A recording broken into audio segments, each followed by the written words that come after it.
Our story begins not with heroes or villains, but with a planet dying in silence.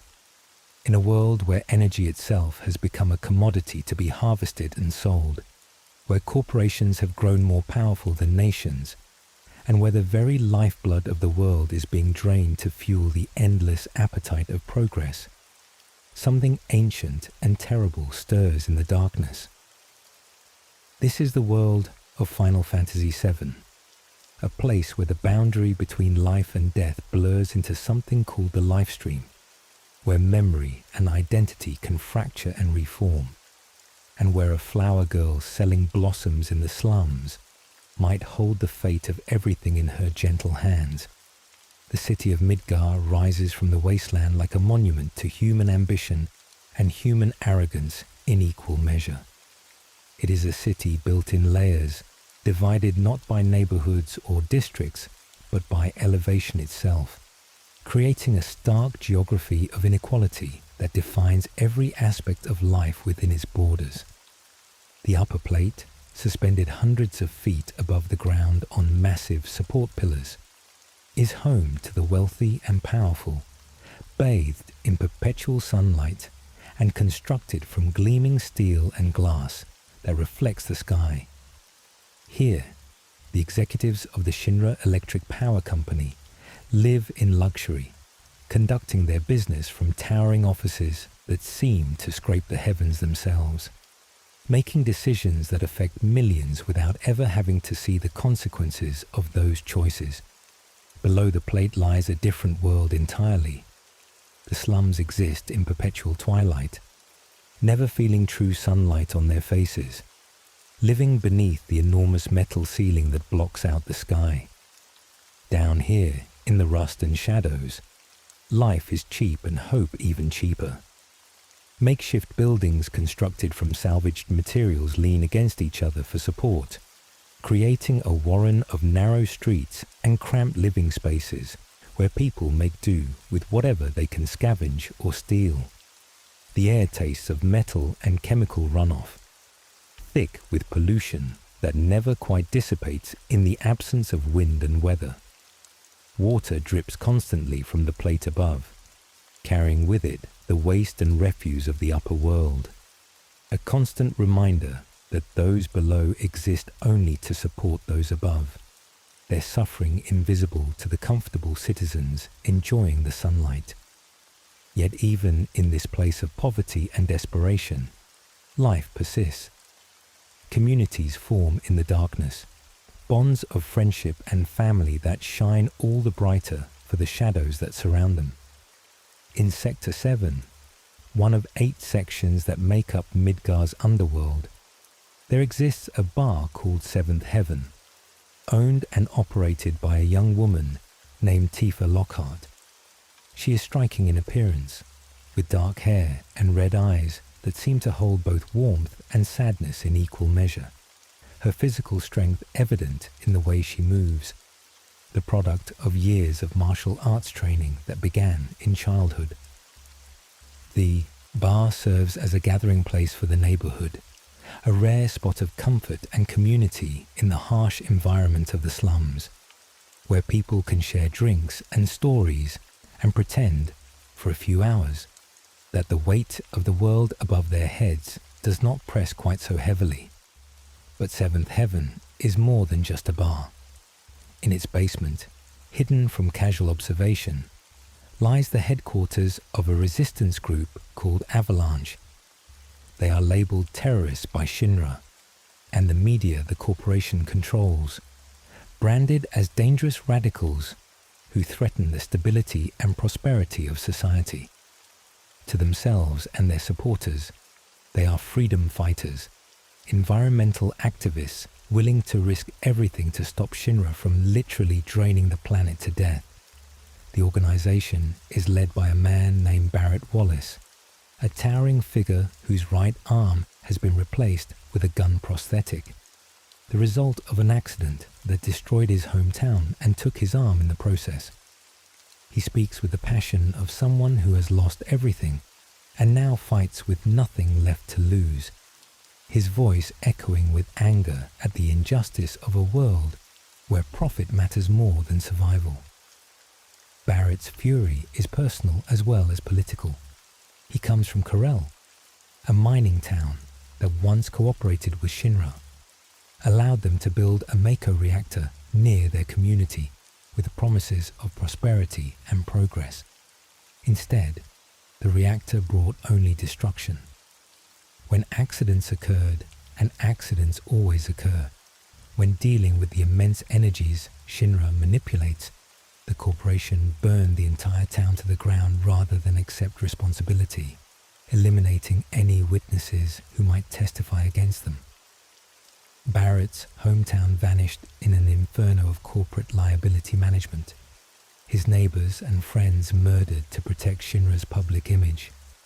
He carries that loss like a physical weight, channeling his grief into determination that what happened to Coral will never happen again, that Shinra's reign of environmental destruction will end, even if he has to tear down every Mako reactor with his bare hands. Avalanche's mission is both simple and impossibly dangerous. Scattered around Midgar are 8 Mako reactors, massive facilities that draw energy directly from the planet's lifestream, converting the very essence of life itself into electrical power that fuels the city above. Each reactor represents a wound in the world, a point where Shinra literally drains the soul of the planet to keep lights burning and machines running. Avalanche intends to destroy these reactors one by one, disrupting Shinra's power supply and forcing the world to confront the cost of their comfortable lives.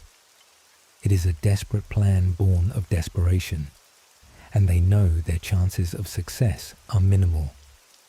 Shinra has armies, resources, and the backing of governments and populations who have grown dependent on the energy the corporation provides. Avalanche has passion and conviction, and very little else, which is why they have hired a mercenary. Cloudstrife arrives in Sector 7 on a train filled with workers heading home after their shifts, looking distinctly out of place among the tired laborers with his spiked blonde hair that seems to defy gravity, his cold blue eyes that glow with an unnatural light, and the enormous sword strapped to his back, a blade nearly as tall as he is, and seemingly far too massive for anyone to wield effectively. He carries himself with the confidence of a trained soldier, his movements precise and economical, betraying combat experience that sets him apart from the desperate amateurs who make up most of Avalanche's membership. Cloud claims to be a former member of Soldier, Shinra's elite military unit, enhanced with Mako energy and genetic augmentation to create super soldiers capable of incredible feats of strength and combat prowess. His relationship with Barrett is contentious from the first moment. Cloud makes it clear he has no interest in Avalanche's cause, no burning desire to save the planet or fight corporate oppression. He is here for one reason only, because Tifa asked him to be here, and she is paying him well for his services. This mercenary attitude grates on Barrett, who sees in Cloud everything he despises about people who have given up on making the world better, who have decided that personal survival and profit are the only things that matter. They snipe at each other constantly, Cloud's cold pragmatism clashing with Barrett's passionate idealism, creating tension that threatens to undermine the mission before it even begins. The operation proceeds nonetheless. Under cover of darkness, Avalanche infiltrates Sector 1's Mako reactor, fighting past Shinra's security forces with a combination of Cloud's superior combat skills and the determination of Barrett and his team.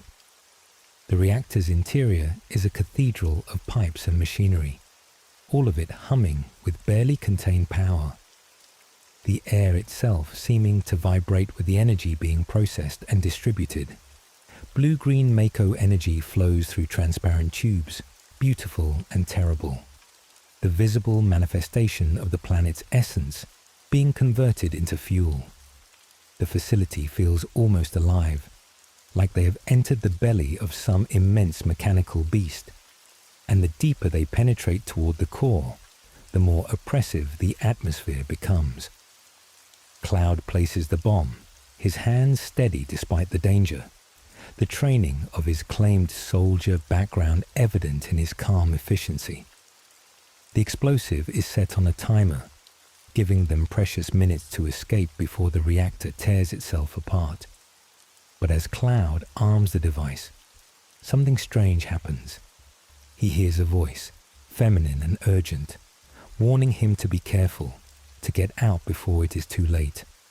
The voice seems to come from everywhere and nowhere, resonating not in his ears but directly in his mind, accompanied by a flash of images he does not understand, places and faces that mean nothing to his conscious memory but trigger something deeper, a sense of recognition he cannot quite grasp.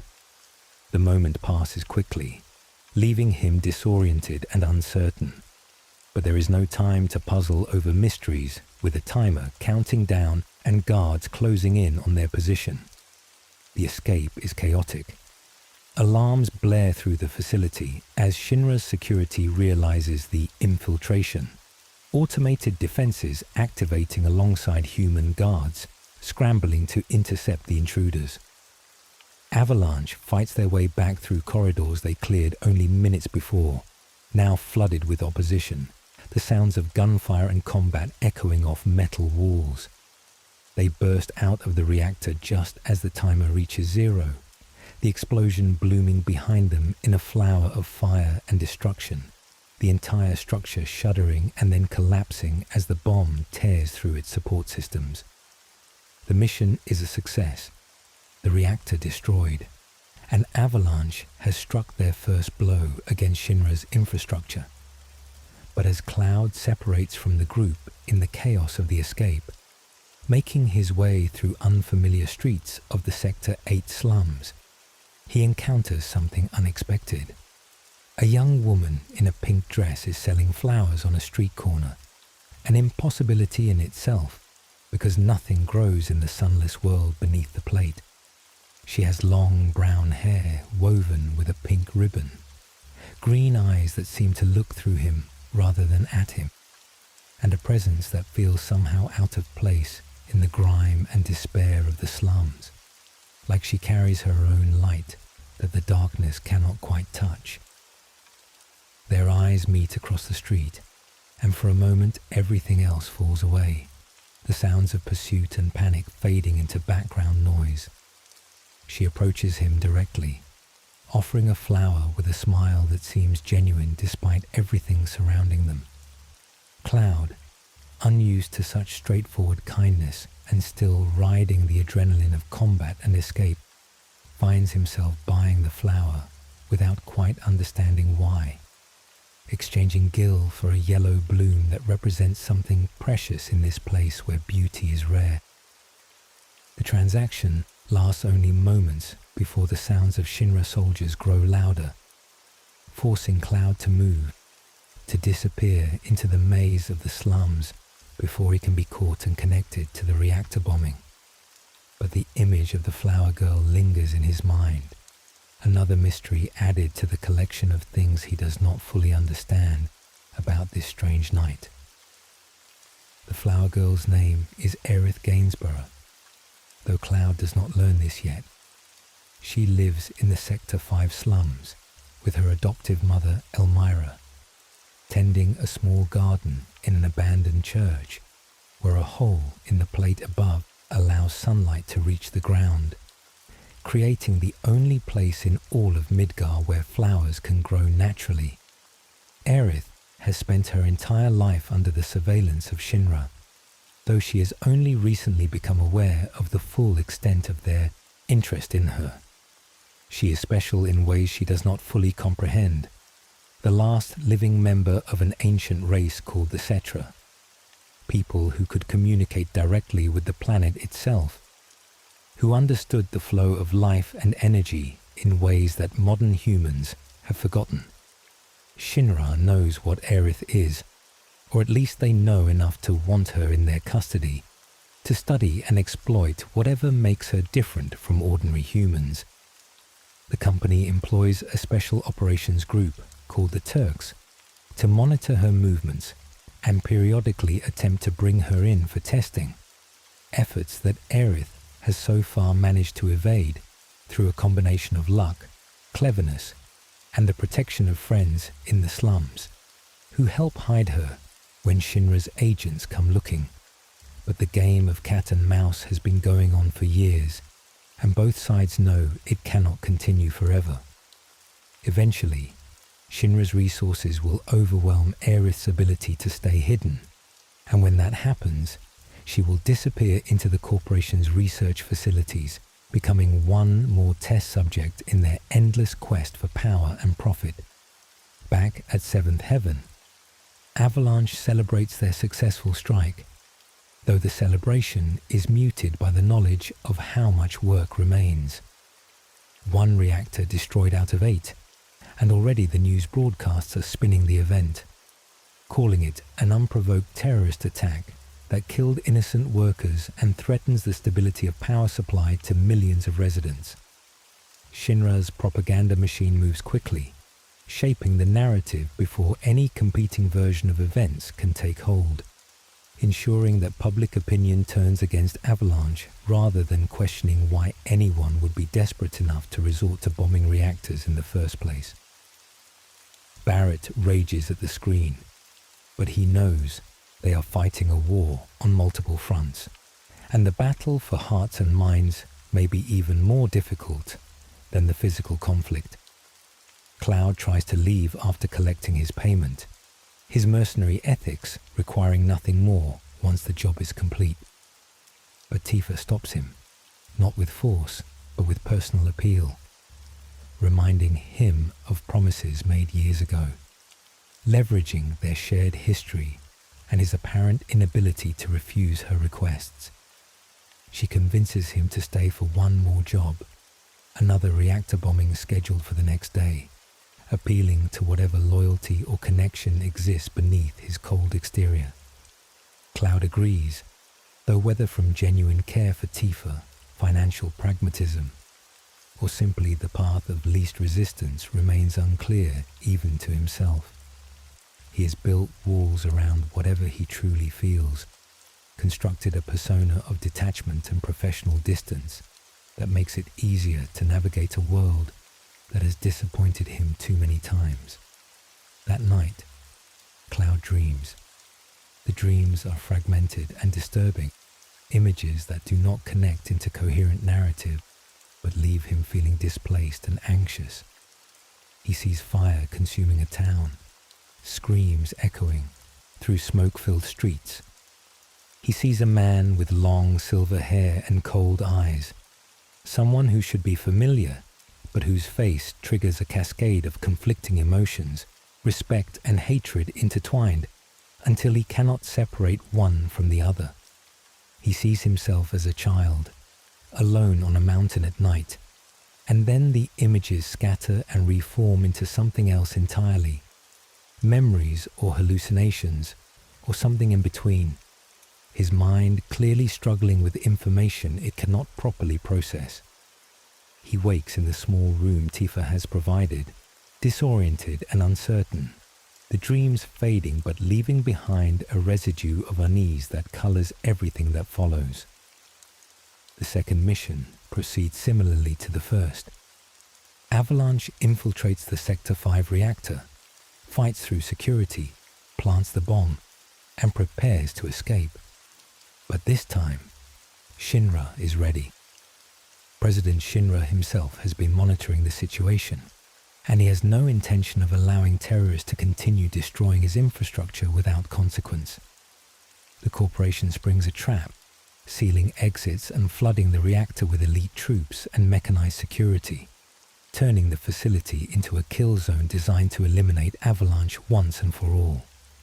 The fighting is desperate and brutal, Avalanche barely holding their own against overwhelming opposition, and for a moment it seems certain they will all die here. Another footnote in Shinra's ongoing consolidation of power. They escape only through a combination of Cloud's superior combat abilities, Barrett's determination, and sheer luck that manifests as unexpected structural failures that open alternate routes of egress. But the escape is anything but clean. Cloud becomes separated from the others in the chaos, falling through a weakened section of walkway and plummeting through open air with nothing to arrest his descent.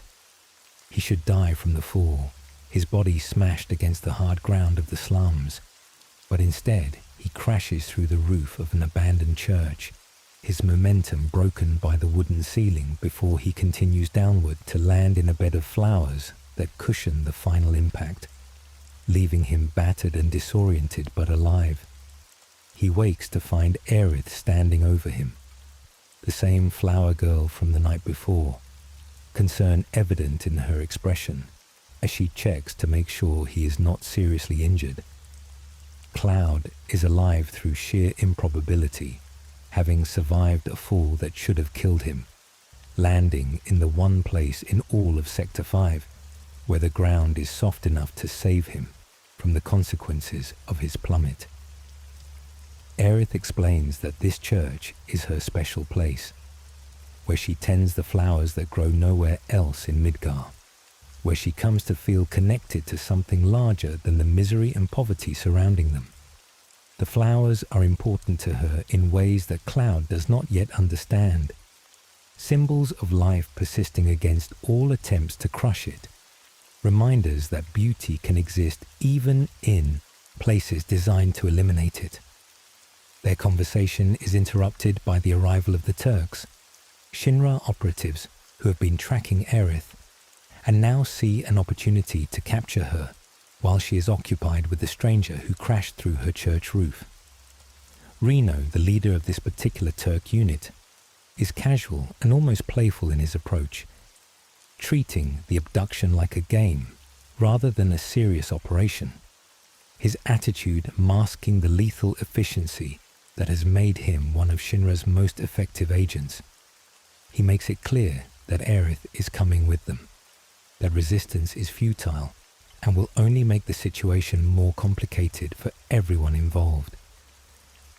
Aerith, with the boldness of someone who has been running from Shinra her entire life and refuses to simply surrender now, makes Cloud an offer. One date, a single night of his time, in exchange for his help escaping the Turks and seeing her safely home.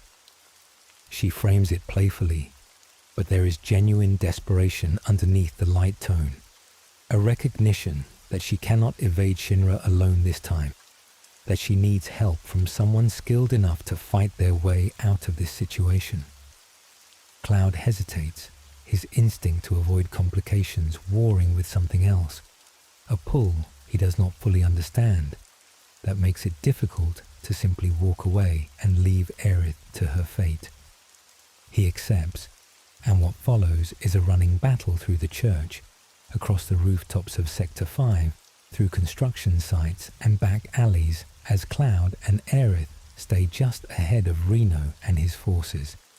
The Turk proves to be more than just talk, his electrified rod crackling with energy as he presses the attack, forcing Cloud to fight defensively while simultaneously protecting Aerith from the crossfire.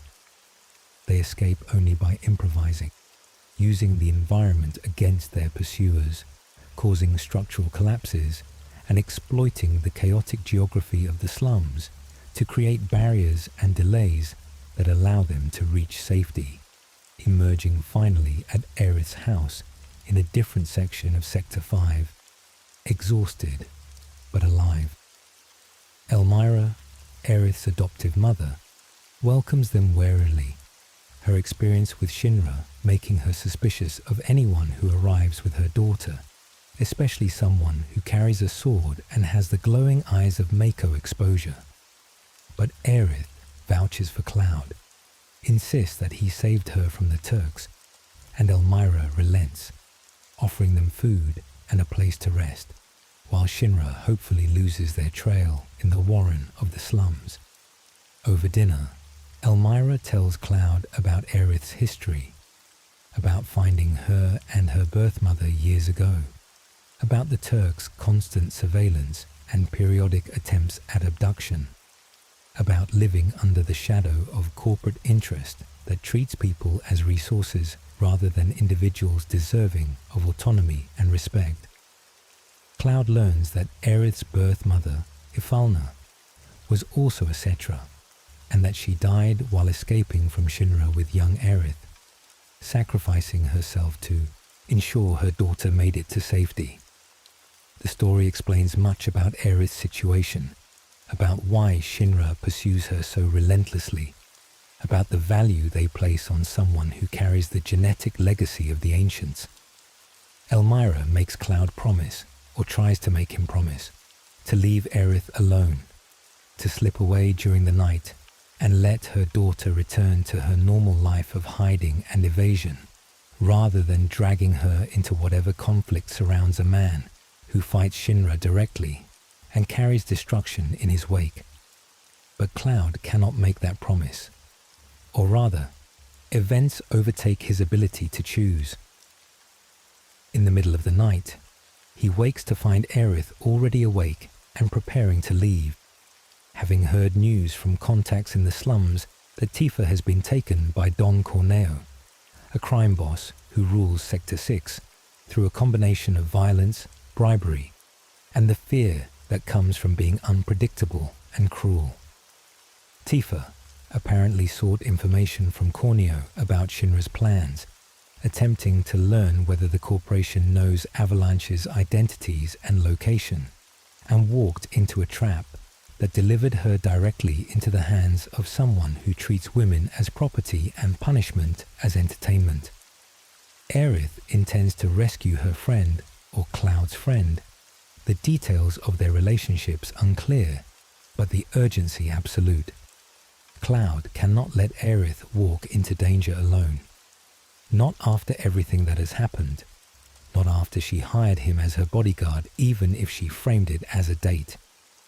They formulate a desperate plan born of limited options and time constraints.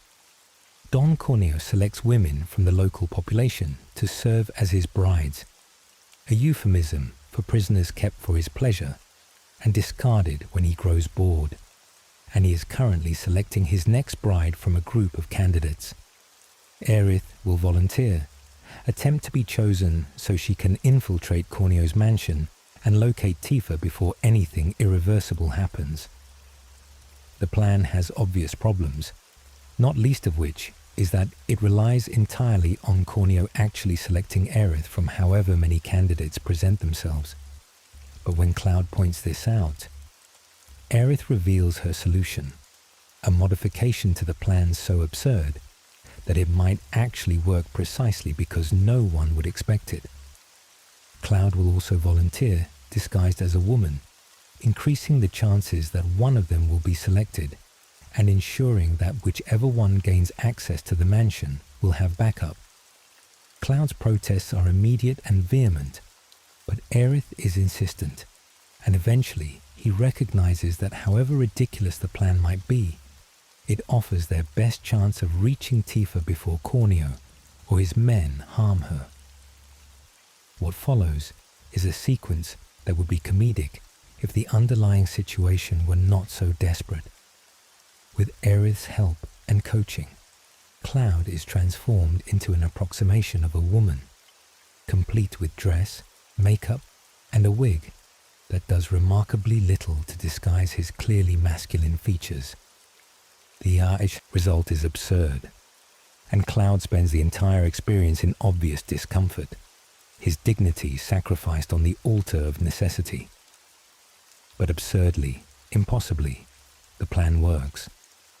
Don Corneo, whether due to poor eyesight, stranger preferences than anyone anticipated, or simply the whims of fate, selects Cloud along with Tifa and Aerith as his 3 finalists, guaranteeing that all 3 of them gain access to his mansion and can coordinate their escape.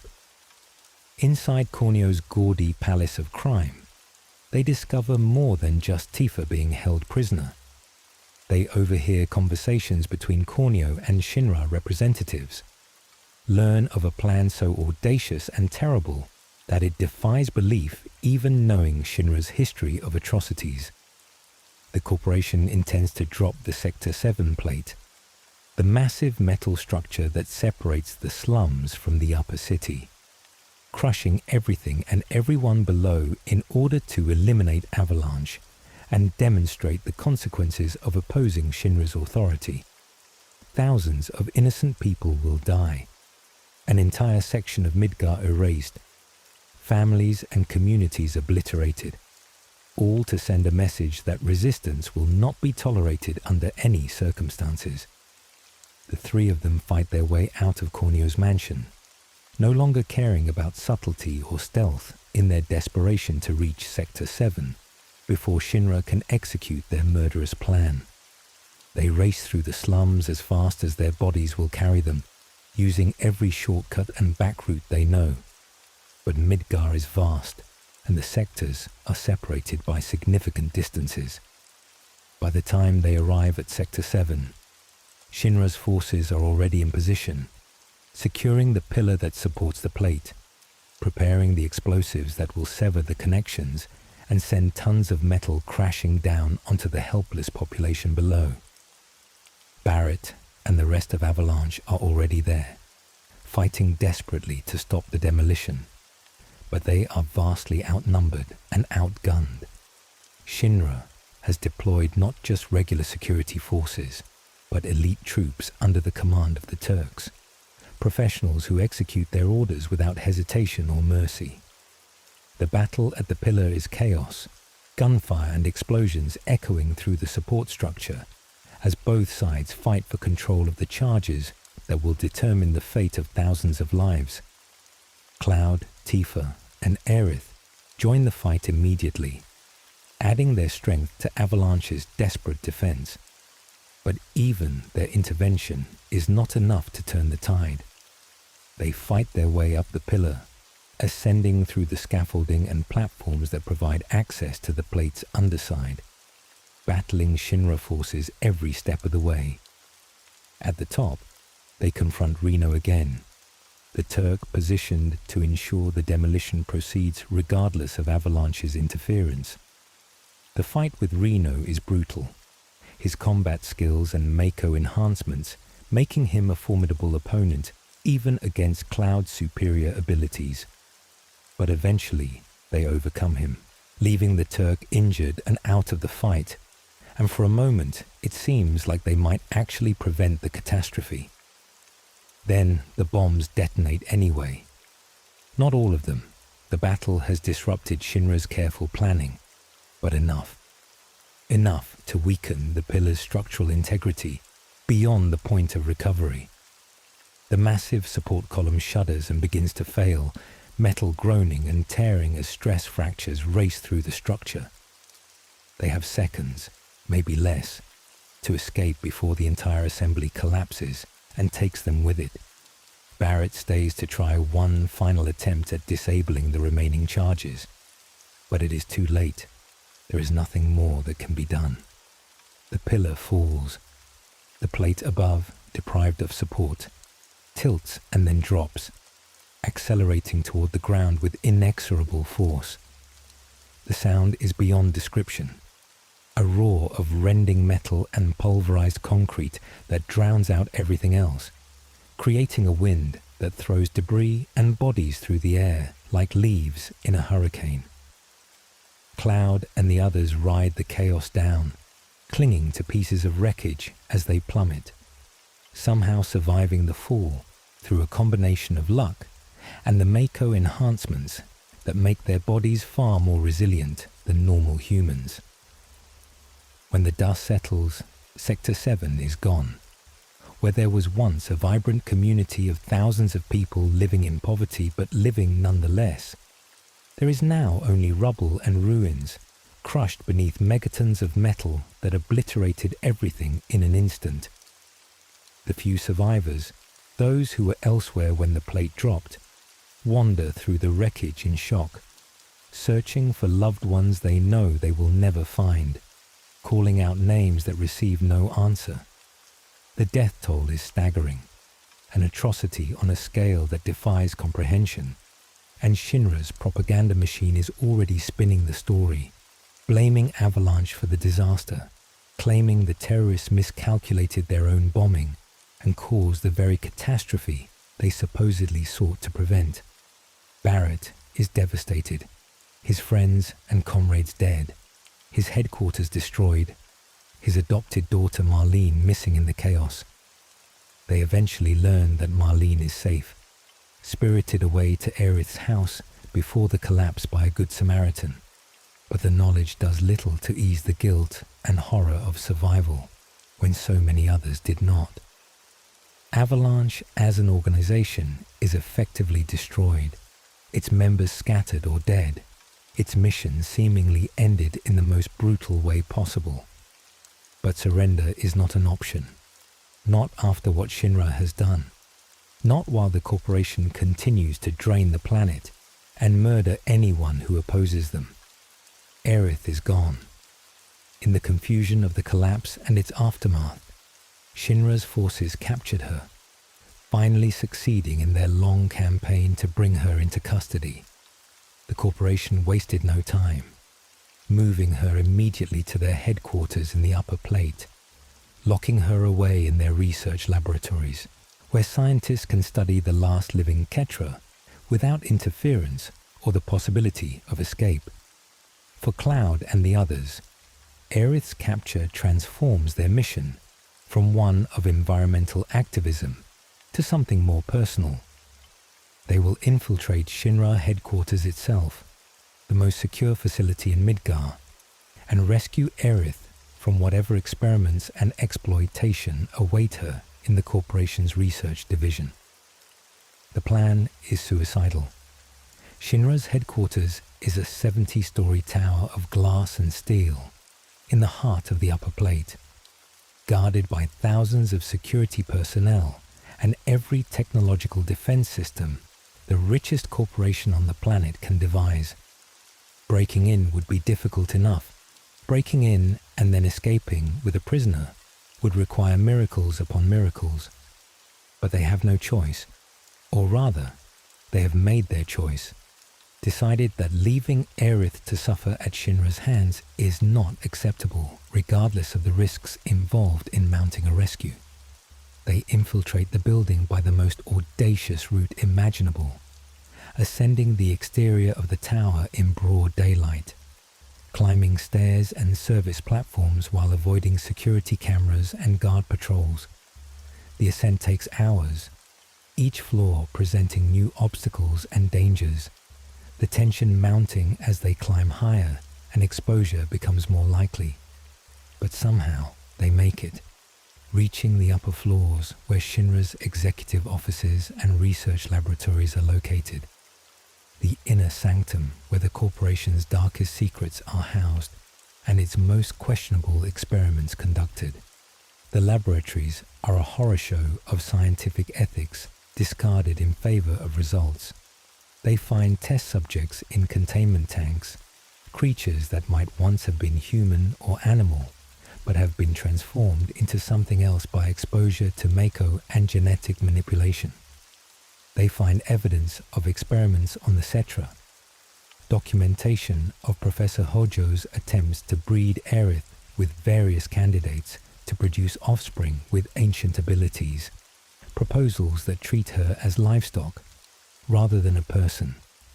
The casual cruelty documented in sterile scientific language is in some ways more disturbing than the physical evidence of suffering, revealing a mindset that sees people as resources to be exploited without consideration for consent or dignity. They find Aerith in a containment chamber, suspended in a tank of Mako energy, sensors and tubes connected to her body, as machines monitor and record every aspect of her physiology. She is alive but unconscious, sedated to prevent interference with whatever tests are being conducted. Cloud smashes the containment system without hesitation, pulling Aerith free from the machinery and carrying her to safety, while alarms blare throughout the facility. Their presence has been detected. The entire building now on alert. Every guard and security system mobilizing to intercept and eliminate the intruders. But they are not alone in their infiltration. They encounter Red 13, a creature that appears to be a combination of lion and wolf with red fur and a blazing tail. Intelligent and capable of speech, despite his non-human appearance. Red 13 has been held captive by Professor Hojo, subjected to experiments meant to study his unique biology and possibly breed him with Aerith as part of the professor's obsessive attempts to create hybrid ancient offspring. The creature is wary but desperate, recognizing in Cloud's group his best chance of escape, and he joins their escape attempt without hesitation, adding his considerable physical capabilities to their fighting strength. Their route through Shinra headquarters takes them past secrets they were never meant to discover. They learn about soldier programs' true nature, about how elite operatives are created through exposure to Mako energy and injection with cells from something called Genova, procedures that enhance physical abilities, but also alter the mind in ways that are not fully understood or carefully controlled. They find references to failed experiments and subjects who did not survive the enhancement process, casualties in Shinra's pursuit of creating super soldiers who can enforce their will against any opposition. They learn about Genova itself, an entity stored in a holding tank in one of the research laboratories, its appearance both humanoid and distinctly alien, its body covered in strange growths and possessing features that should not exist in any natural creature. The documentation refers to it as a calamity from the skies, something that fell to the planet 2,000 years ago and nearly destroyed the Cetra civilization before being sealed away. Professor Gast, a Shinra scientist who predated Hojo's tenure, discovered Genova's frozen remains in an excavation at the northern continent and mistakenly identified it as a member of the Cetra race. This fundamental error in identification became the foundation for all subsequent research, for the Genova project that produced soldier operatives and shaped the course of the entire world. As they attempt to escape through Shinra's executive offices, they encounter President Shinra himself, the man whose corporate vision has shaped the modern world and whose decisions have led to environmental devastation on a planetary scale. He is exactly what one would expect, arrogant and dismissive, treating their infiltration as a minor inconvenience rather than a genuine threat, confident that his security forces will recapture them long before they can escape the building. He taunts them with his power, with the knowledge that Shinra controls everything that matters, that governments and nations dance to his tune because they are dependent on the Mako energy his corporation provides. He is untouchable, or believes himself to be, protected by money and influence and the simple fact that the world needs what he sells. The building's security systems lock down around them, sealing doors and activating defense measures meant to contain the intruders until armed forces can arrive to eliminate them. They are trapped, caught between executive offices and laboratories with no apparent route of escape. Guards closing in from multiple directions and automatic weapons deploying from concealed positions. President Shinra watches from his office, observing the situation through security cameras, already preparing the press release that will blame Avalanche for the damage and casualties that will result from their inevitable defeat. But then something changes. The power fluctuates, lights dimming and then surging, and when they stabilize, everything has shifted in subtle ways that are difficult to identify immediately. President Shinra's confident expression falters, his attention drawn to something outside his window, something that has alarmed him in a way that their presence never did. The security systems disengage, doors unlocking and automated defenses powering down, as if the building itself has decided to release its grip. The guards that were converging on their position fail to arrive, the sounds of combat and confusion echoing from elsewhere in the building. They take the opportunity to escape, fleeing through now accessible corridors toward the building's lower levels and potential exit points. But something feels wrong, the quality of the silence disturbed rather than peaceful, the absence of pursuit more ominous than the previous containment. When they reach President Shinra's office, they find him dead, his body slumped in his chair with Sephiroth's distinctive Masamune blade driven through his torso and into the seat beneath him. The scene is arranged almost artistically, the murder positioned to be discovered, meant to send a message, rather than simply eliminate a target. Sephiroth. The name triggers cascades of reaction in Cloud, memories and emotions surfacing in confused fragments.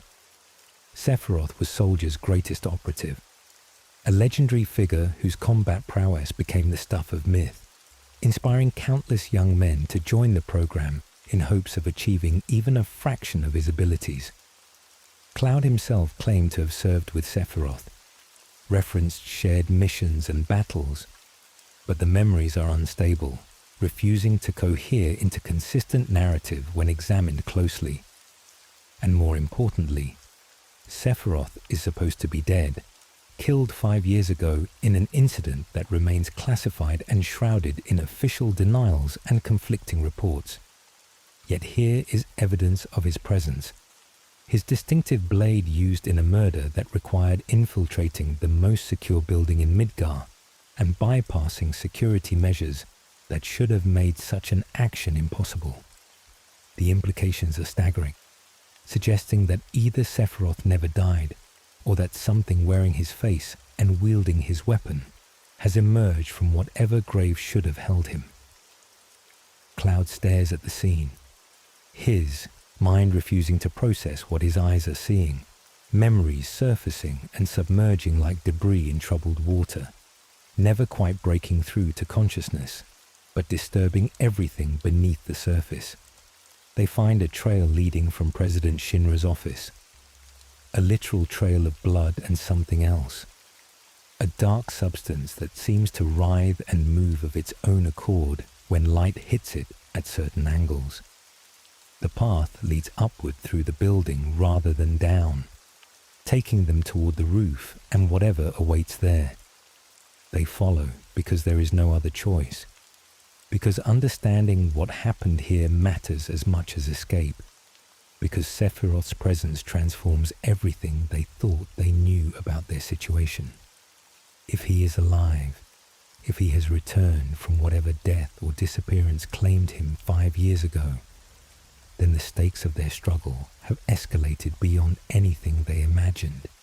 When this journey began with simple reactor bombings, the trail leads to Genova's chamber, and they arrive to find the containment tank shattered, the mysterious entity gone, only traces of that same dark substance remaining to show where it once rested. The chamber feels violated, not just physically breached, but desecrated in some way that goes beyond simple theft.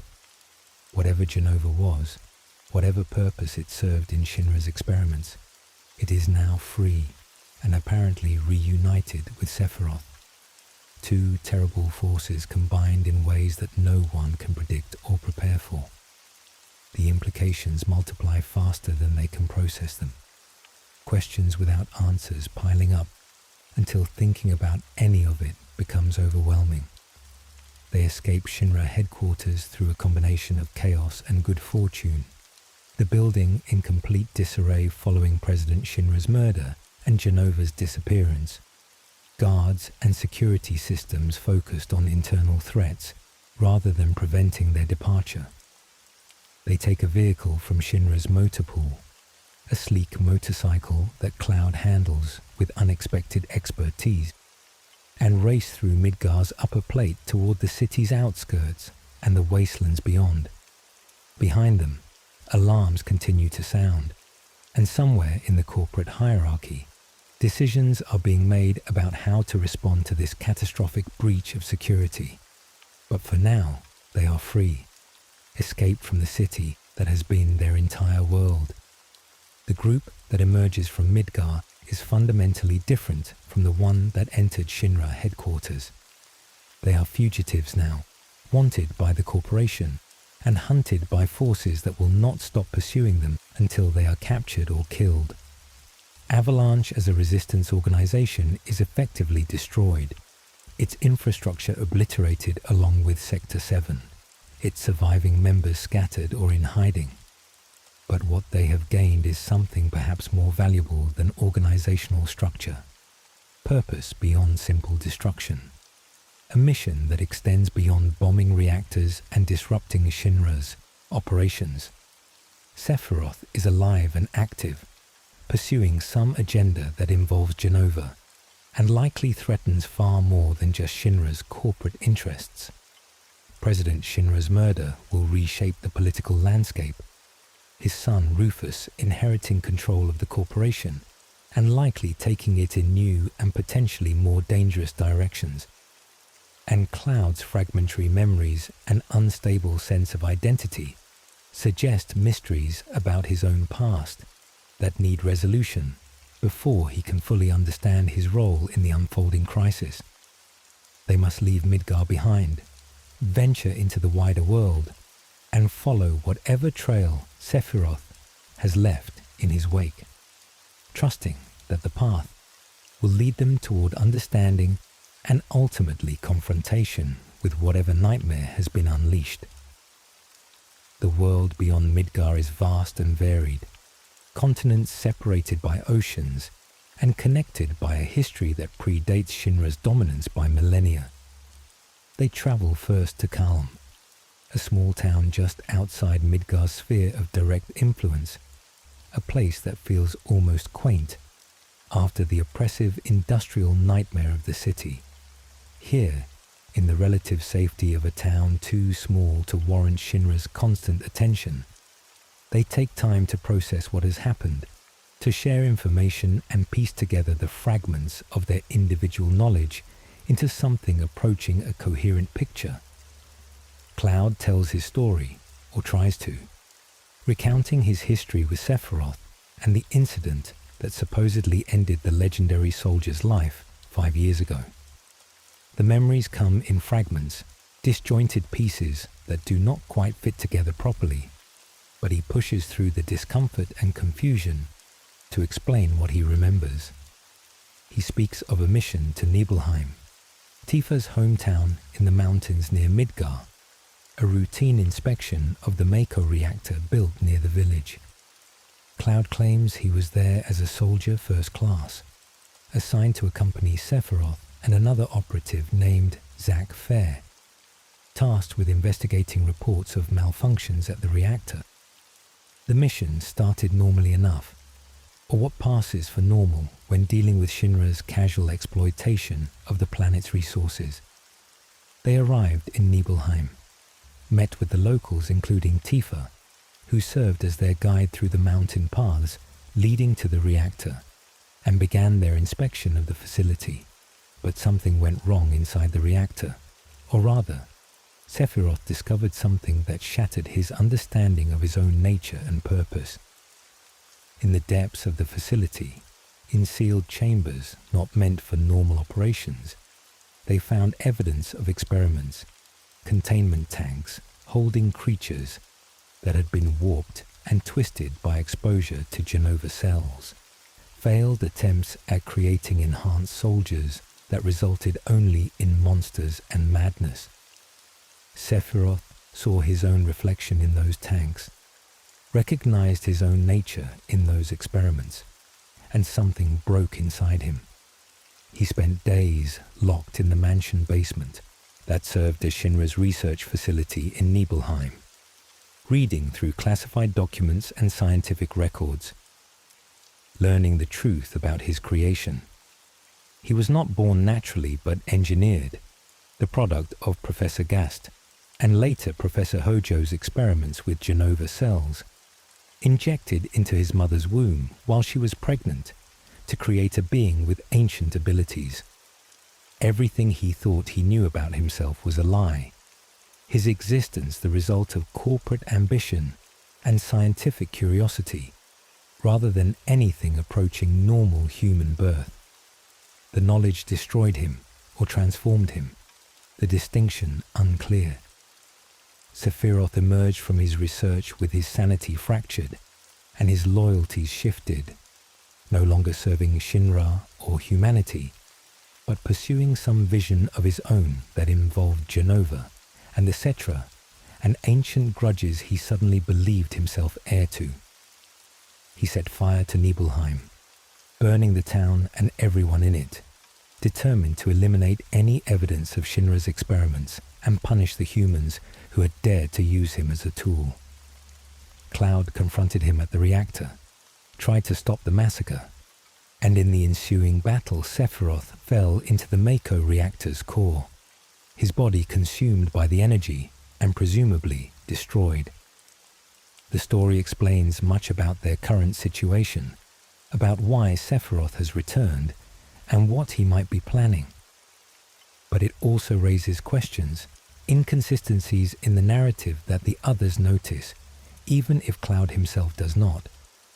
Tifa, who was present during the Nibelheim incident, remembers events differently, recalls a young Shinra infantryman rather than a soldier operative, remembers Cloud arriving after the confrontation rather than participating in it.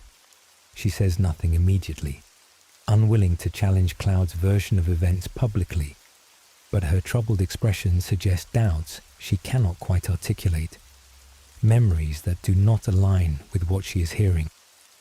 They decide to pursue Sephiroth across the continents, following rumors and sightings of the distinctive silver-haired figure, hoping to discover his intentions and stop whatever catastrophe he is planning. The journey takes them first to Junon, a coastal city that serves as Shinra's military headquarters, where massive cannons point toward the sky, and soldiers train in preparation for conflicts both domestic and foreign. They arrive to find the city in upheaval, Rufus Shinra being formally installed as the company's new president, following his father's murder, military forces assembling for some campaign that has not yet been announced to the public. Rufus is younger than his father, more ambitious in some ways and more pragmatic in others. His vision for Shinra focused less on maintaining the status quo and more on expansion and consolidation of power through whatever means prove most effective.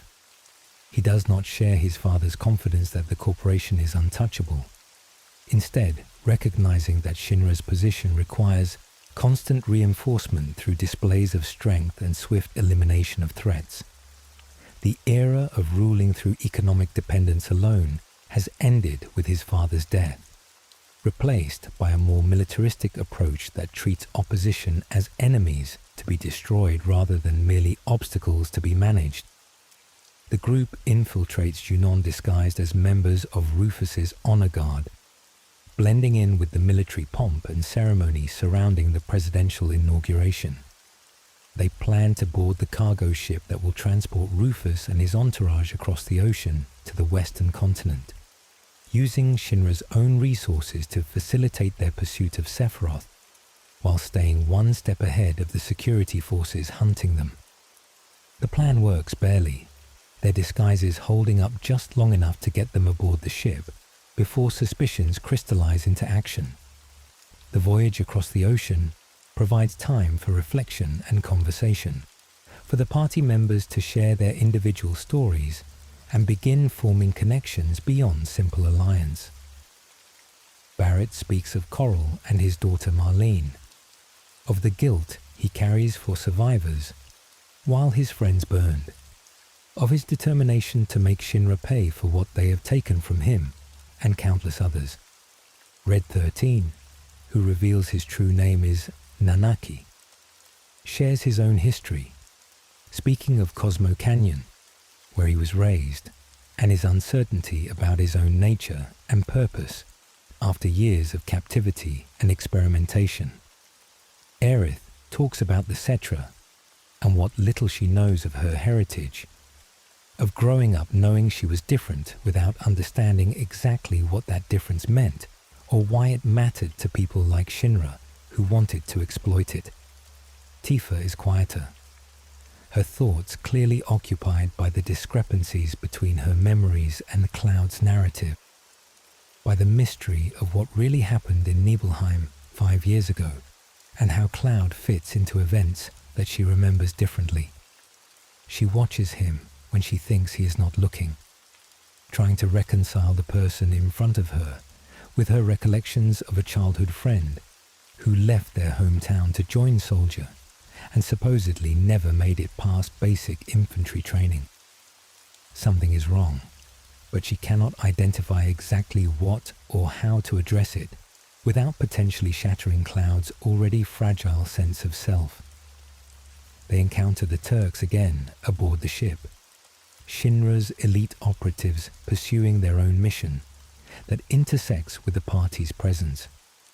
Elena has joined the group, a young woman new to the Turks who possesses enthusiasm that borders on naivety, her eagerness to prove herself making her simultaneously dangerous and predictable.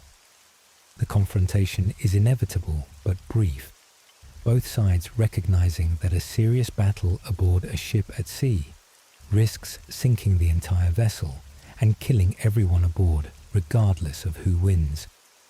They reach an unspoken agreement to postpone their conflict, to allow each other passage for now with the understanding that they will resume their antagonism once circumstances permit. The ship docks at Costa del Sol, a beach resort town that seems to exist in a different world entirely from the grim industrial reality of Midgar. Here, the wealthy and privileged come to escape their responsibilities, to bask in sunlight and luxury while conveniently forgetting about the exploitation and suffering that finances their leisure. The contrast is jarring, the casual extravagance of the resort existing side by side with villages where people struggle to afford basic necessities, where Shinra's Mako reactors drain the land and leave behind only exhaustion and decline. They learn that Sephiroth has been spotted in various locations, moving with purpose toward the northern continent, leaving behind traces of his passage and occasional casualties among those who attempt to interfere with his progress. The trail leads them inland from Costa del Sol, through mountain ranges and across deserts, into territories where Shinra's influence is less absolute and communities maintain some measure of independence from corporate control. These are places where the old world persists in fragments, where traditions and cultures predate Shinra's rise and maintain continuity despite the changes sweeping across the planet. In Coral, or rather in what remains of Coral, they find Barrett's past written in ash and ruins. The town was never rebuilt after Shinra burned it, left as a monument to what happens when communities trust the corporation and then suffer the consequences of that misplaced faith. Barrett walks through the ruins in silence, his face carved from stone, remembering friends and neighbors who died because he convinced them to accept Shinra's offer of a Mako reactor. The guilt he carries is visible in every line of his body, the weight of responsibility for decisions that seemed reasonable at the time, but led to catastrophe he could not have anticipated. Nearby, perched above the ruins, sits the Gold Saucer, a massive amusement park that floats above the desert on anti-gravity technology, a monument to excess and entertainment that exists in deliberate contrast to the poverty below. The juxtaposition is obscene. A playground for the rich, built literally on top of the ashes of a community they helped destroy. But it is also a place where information flows freely, where people from across the world come to forget their troubles, and in the process share news and gossip that can prove valuable to those who know how to listen. They infiltrate the gold saucer in search of leads on Sephiroth's location, and what they find instead is a new companion. Cait Sith introduces himself as a fortune-telling cat, riding a giant stuffed Moogle, a combination so absurd that it initially seems like part of the amusement park's entertainment rather than a genuine character. But Cait Sith is more than he appears, possessing knowledge and abilities that suggest connections to larger organizations and agendas. He claims to have information about Sephiroth and offers to join their pursuit in exchange for being allowed to accompany them on their journey. His true nature will not be revealed until much later. The fact that Cait Sith is actually a remote-controlled robot operated by Reeve Tuesti, a Shinra executive who sympathizes with Avalanche's cause and seeks to undermine his own corporation from within. For now, he is simply another addition to their growing party, his contributions valued even as his motivations remain somewhat opaque. The group has expanded from its original core of Avalanche members into something larger and more diverse. Individuals from different backgrounds united by shared opposition to Shinra and shared concern about Sephiroth's plans. The trail leads them to the Temple of the Ancients, a massive structure built by the Cetra millennia ago. Its architecture impossible by modern standards, incorporating elements that seem to defy physics and rational explanation. The temple is a repository of knowledge about the ancients, their history and culture preserved in murals and artifacts that provide context for understanding what the Cetra were and what they attempted to achieve. Aerith feels drawn to this place in ways she cannot fully explain, her ancient heritage responding to something in the temple's design and purpose, connecting her to the history of her people in visceral ways that transcend intellectual understanding. Within the temple, they discover information about black materia, a legendary artifact of immense power that the ancients created and then sealed away, recognizing that its capabilities were too dangerous to be used under any circumstances. The black materia can summon meteor, calling down a massive celestial body that would impact the planet with enough force to cause extinction-level devastation. The ancients created this ultimate weapon and then hid it, understanding that possessing such power inevitably leads to temptation to use it, that the existence of world-ending capabilities makes their deployment more likely, rather than serving as pure deterrent. Sephiroth seeks the black materia. His plan, pieced together from fragments and implications, involves summoning meteor to wound the planet so severely that the live stream will gather at the impact point to heal the damage, and in that moment of convergence, he will absorb the concentrated energy and achieve something approaching godhood. It is a plan of staggering scope and ambition, requiring him to orchestrate planetary-scale catastrophe in service of personal ascension. The fact that it would kill billions and potentially destroy the planet entirely seems not to concern him, or perhaps that destruction is part of the point. Revenge against a world that created him as a weapon and then dared to be horrified by what they had made. They race to secure the black materia before Sephiroth can claim it. Navigating the temple of the ancients' impossible geometry and solving puzzles left by the ancients to test anyone who sought access to their most dangerous creation. But they are too late, or not late enough. The temporal relationship between their arrival and Sephiroth's presence unclear in a place where time seems to flow differently than outside. Sephiroth appears before them, his presence commanding and terrible, his eyes cold with purpose that admits no doubt or hesitation. The confrontation in the temple reveals the depth of Cloud's connection to Sephiroth and the instability underlying his sense of self. When Sephiroth speaks to him, the silver-haired warrior addresses Cloud not as an enemy, but as something else. using language that suggests intimacy and shared history that goes beyond what Cloud has told the others. Sephiroth calls him a puppet, implies that Cloud's memories are not his own, that his very identity is a construction layered over something more complex and damaged. The words trigger a crisis in Cloud, his reality fragmenting as he struggles to maintain coherent sense of who and what he is. Sephiroth manipulates Cloud directly, exploiting whatever connection exists between them to override Cloud's will and control his actions. Cloud's body moves without his consent, his hands reaching for the black materia and delivering it to Sephiroth, despite his desperate mental resistance.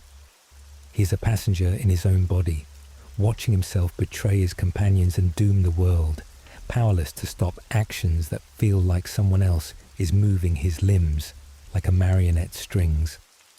The experience is violating and terrifying, proof that whatever Sephiroth claims about Cloud being a puppet contains at least some truth, that his autonomy is not as absolute as he believed. With the black materia in his possession, Sephiroth departs, leaving Cloud collapsed and unresponsive, his mind retreating from the trauma of being controlled and the implications of what it means for his identity. The others gather around him, uncertain how to help, recognizing that whatever is wrong with Cloud goes deeper than physical injury or simple psychological trauma. Something fundamental about his construction as a person is unstable, and Sephiroth's interference has destabilized it to the point where he can no longer maintain the facade of wholeness. Tifa stays with Cloud while he recovers, sitting vigil and speaking to him, even when he does not respond, determined to anchor him with her presence and the reality of their shared history. She talks about Nibelheim before it burned, about their childhood together, about promises made under the stars on a water tower that felt impossibly important at the time, and have only grown more significant with age and distance. Her voice is a lifeline, something real and true that Cloud can hold on to, even as his sense of self threatens to dissolve entirely. Cloud eventually recovers enough to travel, though he remains fragile and uncertain, his confidence shattered by the revelation that his memories and identity might be less stable than he believed. The group makes plans to pursue Sephiroth to the northern crater, the impact site where Genova first crashed into the planet 2,000 years ago, where Sephiroth apparently believes he can summon Meteor and achieve his transcendence. But before they can embark on that final pursuit, Aerith makes a decision that will define everything that follows. She's been researching the ancients' knowledge, studying the murals and texts left in the temple, and she has discovered something that might counter Meteor if it is summoned. Holy, a defensive magic of immense power, can potentially stop Meteor's impact, prevent the catastrophe that Sephiroth plans to unleash. But Holy is sealed within white materia that only she, as the last Cetra, can activate. And activating it requires her to travel to the Forgotten Capital, a place sacred to the ancients located in the northern reaches of the world, and pray for the planet's deliverance from the threat Sephiroth represents. Aerith knows this will be dangerous. She knows that traveling to the Forgotten Capital, especially alone, makes her vulnerable to Sephiroth's interference, but she also knows that someone must attempt to counter his plan, that allowing him to summon Meteor without opposition guarantees the destruction he seeks. So she makes her choice, slipping away from the group while they rest, taking only the white materia and her determination to fulfill what she sees as her responsibility as the last living ancient. Cloud wakes to find her gone, recognizes immediately where she has gone and what she intends to do. The group pursues her to the Forgotten Capital, racing across the northern continent with desperate speed, knowing that every moment's delay brings Aerith closer to whatever fate awaits her in that place of ancient memory. The forgotten capital is beautiful and melancholy. Crystalline structures that echo Cetra architecture rising from the landscape like frozen music. Buildings constructed by a civilization that no longer exists. Monuments to achievement and loss intertwined. They find Aerith in the heart of the capital, kneeling in prayer before an altar surrounded by water, her face serene as she connects with the planet in ways they cannot perceive, calling upon Holy to counter the threat of Meteor. The white materia glows with inner light, responding to her prayer, and for a moment it seems they have arrived in time, that she will complete her task, and they can protect her from whatever danger might follow.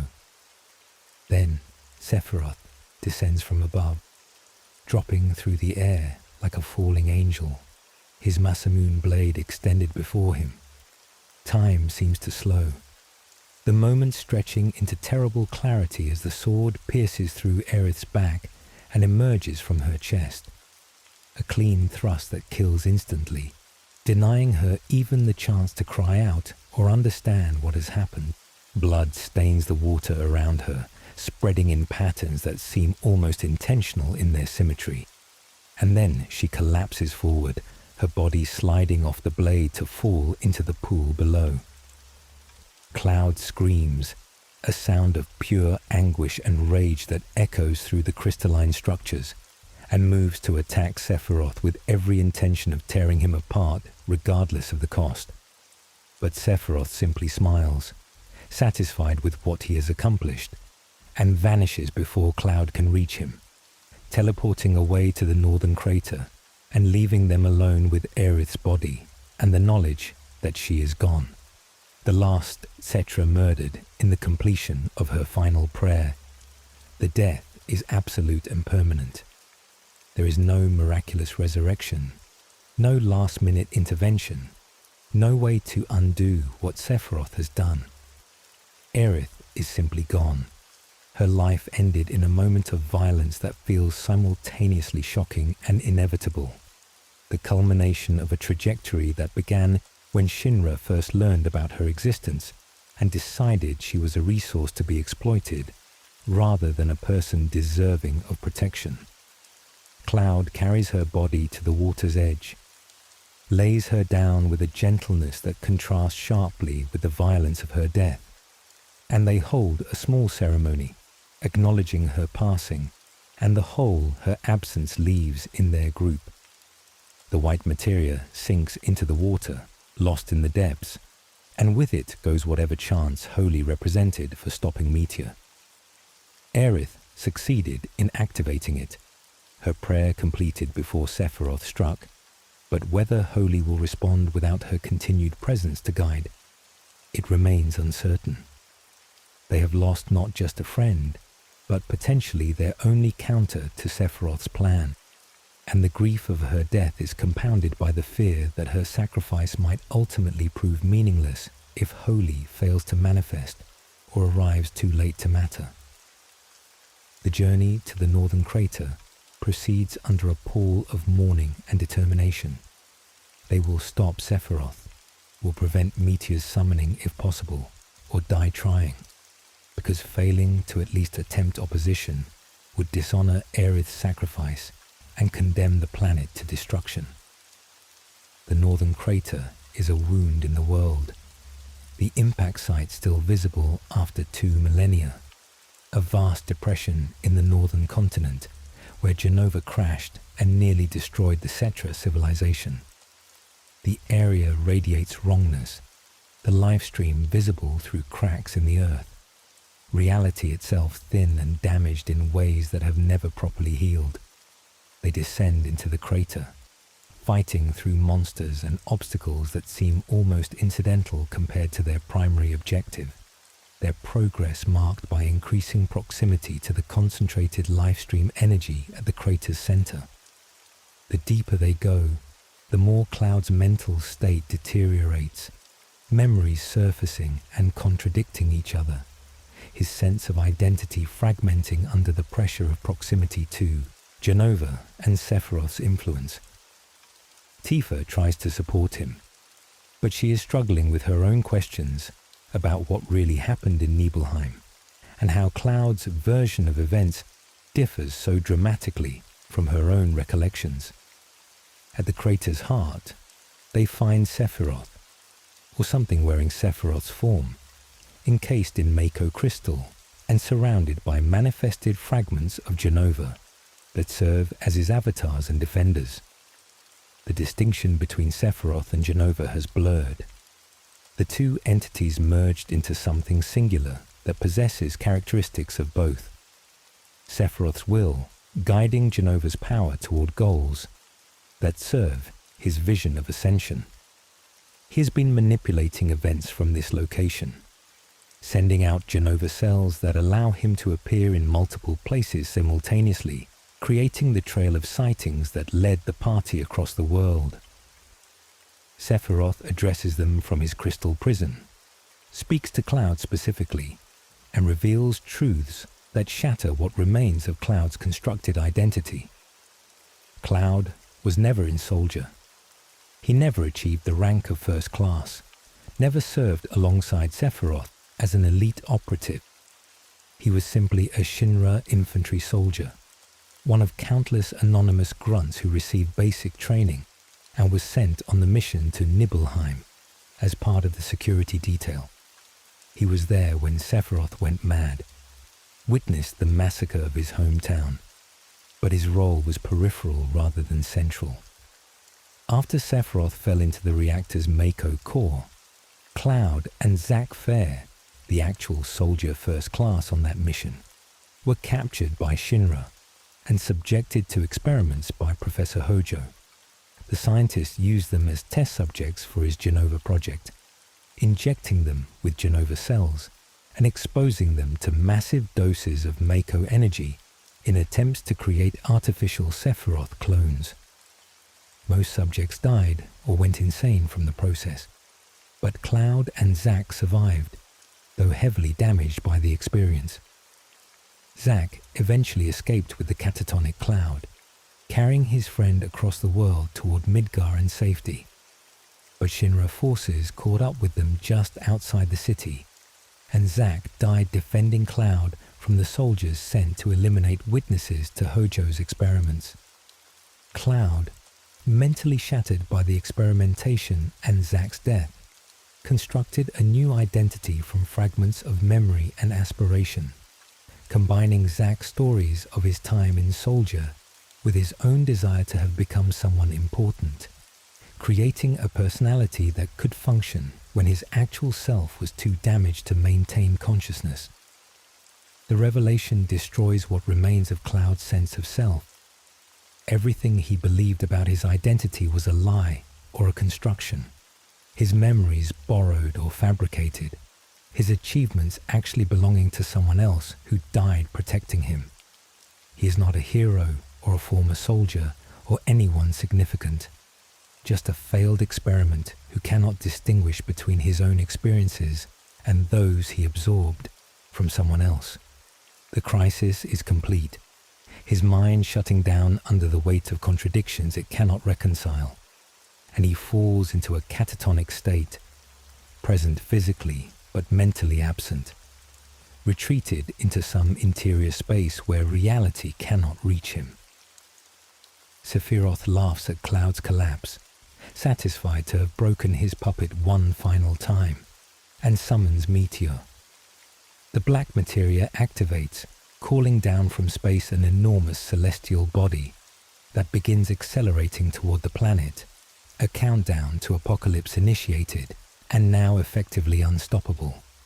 The planet responds to the threat, the lifestream manifesting weapons of its own, massive creatures designed to defend against threats to the world's survival. But the weapons are indiscriminate in their defense, attacking anything they perceive as danger regardless of whether it actually threatens the planet, and several target human settlements including Midgar and other population centers. The northern crater begins to collapse, unstable after Meteor's summoning, and the party barely escapes with Cloud's unresponsive body. They emerge onto the world's surface to find everything changed. Meteor visible in the sky growing larger day by day. Weapons rampaging across continents destroying anything in their path. And Cloud completely unresponsive to any attempt to reach him. They have lost, or feel like they have lost, their strongest fighter reduced to a helpless burden, their enemies triumphant, and the world spiraling toward extinction with no apparent way to prevent it. Tifa refuses to accept this ending.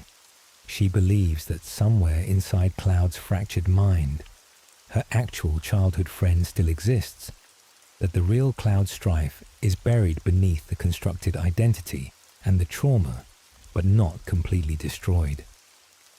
While the others search for ways to counter Meteor and the weapons, Tifa stays with Cloud, attempting to reach him through their shared history, to help him piece together a genuine sense of self from the wreckage of false memories and borrowed identity. The process of reconstruction happens in a place called the Lifestream, where Cloud's consciousness has retreated to escape the contradictions destroying his sense of self. Tifa follows him into that space of pure life energy and memory, and together they sort through Cloud's actual experiences, separating what really happened from what he wanted to believe or absorbed from Zack. The real Cloud Strife was a shy child from Nibelheim, who admired Tifa from afar, who promised to become a soldier and protect her when they were teenagers, who left their hometown and joined Shinra's military, but never achieved the success he dreamed of. He was present at the Nibelheim incident, but as an anonymous soldier rather than a main participant. He witnessed Sephiroth's madness and tried to stop him, was severely injured in the confrontation, and spent the next 5 years as Hojo's experimental subject, his mind shattered by torture and augmentation. Everything he claimed about being in Soldier was drawn from Zack's stories and his own unfulfilled aspirations, his mind constructing a narrative that would allow him to function when the truth was too painful to confront. But that does not mean he is worthless or without strength. The person who has been traveling with them, fighting alongside them, forming bonds and relationships and making choices, that person is also real, a synthesis of Cloud's actual self and the identity he constructed from necessity. He is not the person he claimed to be, but he is not nothing either. He is Cloud Strife, flawed and damaged but genuine, and recognizing the truth of his past allows him to move forward with a more stable sense of self, integrated rather than fractured. Cloud wakes from his catatonic state with Tifa's help, his identity reconstructed on more honest foundations, accepting both his actual history and the person he has become through struggle and choice. He is no longer the confident soldier he pretended to be, but he is also no longer the person whose sense of self could be shattered by revelation. He knows who he is now, understands his own history with clarity that was impossible when living in constructed fantasy, and that knowledge provides strength that mere borrowed confidence never could. The group reunites with renewed purpose. Cloud returned to them changed but functional, and they make plans for a final assault on Sephiroth. Meteor continues to approach, growing larger in the sky with each passing day, and calculations suggest it will impact in a matter of weeks at most. Holy has not activated despite Aerith's prayer, the white materia remaining dormant for reasons no one understands, leaving them without the counter they desperately need. But giving up is not an option, not while they still draw breath, not while any possibility remains of preventing the apocalypse. They must return to the northern crater, must descend once more into that wound in the world, and confront Sephiroth directly. If they can defeat him, if they can destroy whatever he has become through his merger with Genova. Perhaps his hold on Meteor will break and allow Holy to activate. It is a slim hope based on incomplete understanding, but it is hope nonetheless, and hope is sufficient when no alternatives remain. The path requires them to first neutralize the weapons that rampage across the world, massive creatures of living life stream that attack anything they perceive as threats. Diamond Weapon assaults Midgar directly, its enormous body emerging from the ocean to attack Shinra headquarters, apparently recognizing the corporation as the source of humanity's assault on the planet through Mako extraction. The battle is cataclysmic, the weapons attacks tearing through the city despite Shinra's military defense, and for a moment it seems Midgar itself might fall. But the party intervenes, not to save Shinra, but to prevent the weapon from killing thousands of innocent civilians who happen to live in the city. They fight the massive creature in a desperate battle that pushes their abilities to their limits, attacking weak points and exploiting vulnerabilities until finally the weapon falls, its body collapsing and dissolving back into pure life stream. The victory is Pyrrhic, the damage to Midgar extensive and casualties significant, but it clears the path for them to return to the northern crater without the weapons interfering. Inside the crater, they battle through Genova's final forms, avatars of the entity that represent its full power unleashed without restraint. Each battle strips away more of the distinction between Genova and Sephiroth, revealing the merged consciousness that drives their opposition, an alien intelligence wearing human ambition like a mask. The battles test everything they have learned and gained, require perfect coordination and use of abilities they have developed across their journey, demonstrate how much they have grown from the amateur resistors who bombed their first reactor. Finally, they reach Sephiroth himself, the core consciousness that has orchestrated everything, and the final battle begins. It is not one fight but several, Sephiroth manifesting in different forms as they destroy each incarnation, his power seeming limitless, drawing from the life stream itself to sustain his attacks. He wields magic and swordplay with equal mastery, attacks that warp reality and assault their minds as well as their bodies, demonstrating why he was considered the greatest soldier before his fall into madness and transcendence. But they have something he does not, something that no amount of power or individual skill can replicate. They fight together, each member supporting the others, their bonds forged through shared suffering and triumph, giving them strength that transcends mere addition of individual capabilities. When one falls, others cover their recovery. When attacks seem impossible to counter, combined techniques create openings where none should exist. They are a team, a unit, perhaps even a family, and that connection allows them to stand against someone who has surpassed human limitations, but lost everything that makes those limitations meaningful. Cloud delivers the final blow, his sword piercing through Sephiroth's chest in deliberate mirror of how Aerith died, and for a moment everything stops, the certainty of victory and the terror of what comes next existing simultaneously. Sephiroth looks down at the blade protruding from his body, almost surprised, and then he smiles one final time before his form begins to dissolve, his consciousness unraveling as the connection to Genova and the life stream that sustained him is severed. But defeating Sephiroth does not immediately resolve the crisis. Meteor continues falling toward the planet, its descent now unstoppable through any conventional means, mere days away from impact that will sterilize the surface and potentially destroy all life.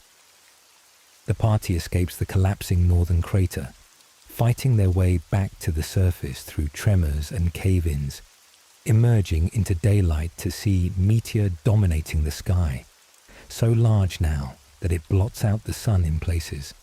casting vast shadows across entire continents.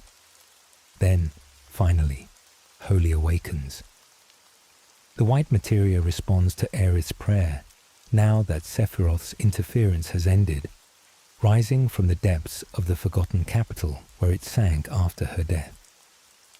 The defensive magic manifests as a barrier of brilliant light, expanding to encompass the entire planet, a shield meant to deflect meteor before it can impact.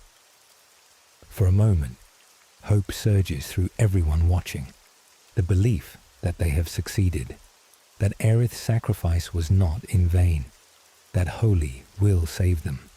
But something goes wrong. Holy's power, while immense, proves insufficient to completely stop Meteor's momentum.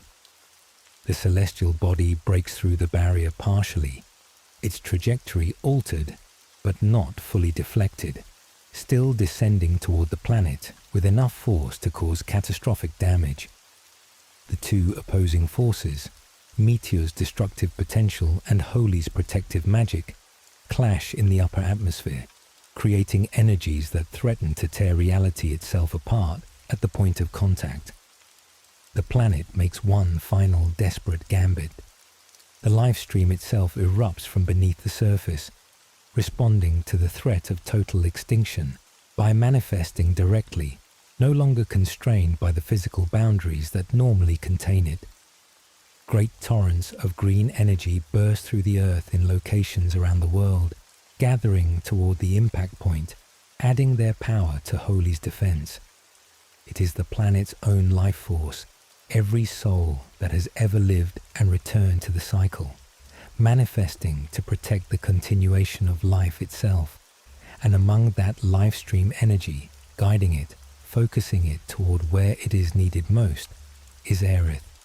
Her consciousness persists within the life stream, no longer alive in the conventional sense, but not entirely gone either. Her spirit joined with the planet's collective memory and using that connection to coordinate the defense. She appears as a vision to some who watch, her image formed from light and life energy, her expression serene as she orchestrates the counter to Meteor that she could not complete while alive. The combined force of Holy and the life stream collides with Meteor mere miles above the planet's surface, the energies meeting with a detonation of light and power that can be seen from anywhere on the world. For several eternal seconds, the outcome hangs in balance, opposing forces locked in stalemate, and then slowly, impossibly, Meteor begins to disintegrate, its mass torn apart by energies that reduce it to harmless debris that burns up in the atmosphere or scatters into space. The threat is neutralized, the world saved through the sacrifice of its last ancient and the intervention of the planet itself. The party finds themselves in Midgar when Meteor is destroyed, having returned to the city to evacuate civilians before the expected impact. They stand together watching the sky, seeing Meteor dissolve and the life stream recede back beneath the surface, and they understand that they have succeeded but at terrible cost. Aerith is gone, truly and finally, her spirit consumed in the effort of guiding the life stream's defense. Sephiroth is destroyed, his threat ended, but his legacy of manipulation and destruction, leaving scars that will take generations to heal. The world survives, but it is changed, diminished by what was lost even as it is preserved. They escape Midgar as the city crumbles around them. The damage from weapon attacks and the energies released during Meteor's destruction finally overwhelming infrastructure that was already strained beyond capacity. The upper plate collapses, falling onto the ruins of the sectors below, and the once mighty city of Midgar becomes a tomb, its era of dominance ended by forces its architects never anticipated and could not control. Shinra's headquarters is buried in the rubble, the corporation effectively destroyed as a coherent entity, its president dead and its infrastructure obliterated. In the aftermath, the survivors must rebuild. The world they knew is gone, transformed by revelation and catastrophe into something unfamiliar, requiring new approaches and new thinking. Mako reactors lie dormant or destroyed, forcing humanity to rediscover alternative energy sources or develop new technologies that do not rely on draining the planet's life force. Communities scattered by the crisis must reconnect and reorganize, establishing new social structures to replace the Shinra-dominated order that controlled their lives for decades. The environmental damage caused by years of Mako extraction begins to heal, slowly, the lifestream replenishing itself now that it is no longer being systematically drained. Forests that withered begin showing new growth. Species that were declining start recovering. Rivers run clearer as pollution from reactors stops flowing into them. The planet demonstrates remarkable resilience when given even small opportunity to restore itself, and people witness firsthand how quickly nature reclaims spaces when corporate exploitation is removed. But the scars remain, both physical and psychological. Entire cities were destroyed or severely damaged during the crisis, populations displaced, and families torn apart by events beyond their control or understanding. The revelation of Shinra's crimes and experiments, the extent of their manipulation and disregard for human life, creates a crisis of trust that will take generations to overcome. How do you rebuild society when the previous order was founded on lies and exploitation? When the comfortable narratives people believed about progress and prosperity are revealed as propaganda covering systematic abuse? Cloud and his companions separate after the immediate crisis passes, each needing to find their own path forward in this changed world. Barrett focuses on rebuilding what was lost, helping communities recover and organizing efforts to develop sustainable alternatives to Mako energy. His experience with Corel and Sector 7, with loss and reconstruction, makes him uniquely qualified to help others navigate the trauma of displacement and destruction, to build something better from the ashes of what was taken from them. Tifa remains close to Cloud, the bond between them deepened by their shared history and the ordeal of reconstructing his fractured identity in the livestream. They discuss what it means to move forward when the past is so complicated, how to build a future when your foundation is understanding that much of what you believed about yourself was false or incomplete. Cloud is no longer the confident warrior he pretended to be, but he is real now, authentic in ways that his constructed identity never achieved, and that authenticity allows for genuine connection impossible when living behind masks. Red 13 returns to Cosmo Canyon, his home in the desert canyons where his tribe resides, finally able to reconnect with his heritage and understand his place within it. His time with the party taught him about bonds that transcend species and shared blood, about family that is chosen rather than inherited, and he carries those lessons back to his people as they navigate their own relationship with a changed world. Kate Sith, revealed as Reeve Tuesti's avatar, becomes instrumental in reorganizing what remains of Shinra's infrastructure toward constructive purposes. Not all of the corporation's resources were devoted to exploitation and control, and Reeve works to redirect the remainder toward reconstruction and reparations, attempting to make some measure of amends for the damage his organization inflicted on the world. It is insufficient. No amount of good works can fully balance the scales against Shinra's crimes, but doing nothing would be worse. Yuffie returns to Wutai, her homeland that maintained precarious independence from Shinra, through combination of geographical isolation and diplomatic maneuvering. She brings with her stories of the outside world and the crisis that nearly destroyed everything. helping her people understand how close they came to sharing the fate of nations that fell under Shinra's direct control. Her perspective, shaped by traveling with the party and witnessing events firsthand, influences Wutai's approach to engaging with the post-Shinra world. Vincent Valentine, who joined their journey from his self-imposed exile in Nibelheim's mansion, grapples with his own relationship to Shinra's crimes and his unwilling participation in the experiments that created Sephiroth. He was once a Turk, loyal to the corporation, and in love with Lucretia, a scientist working on the Genova project, who eventually became Sephiroth's mother. Vincent's transformation into something partially inhuman was punishment and consequence for trying to oppose the experiments, and he carries guilt for not doing more to prevent the creation of the monster who nearly destroyed the world. Sid Highwind, the pilot and engineer who dreamed of space exploration before Shinra's exploitation of his research ended that dream, finds new purpose in developing technology for a world no longer dominated by Mako energy.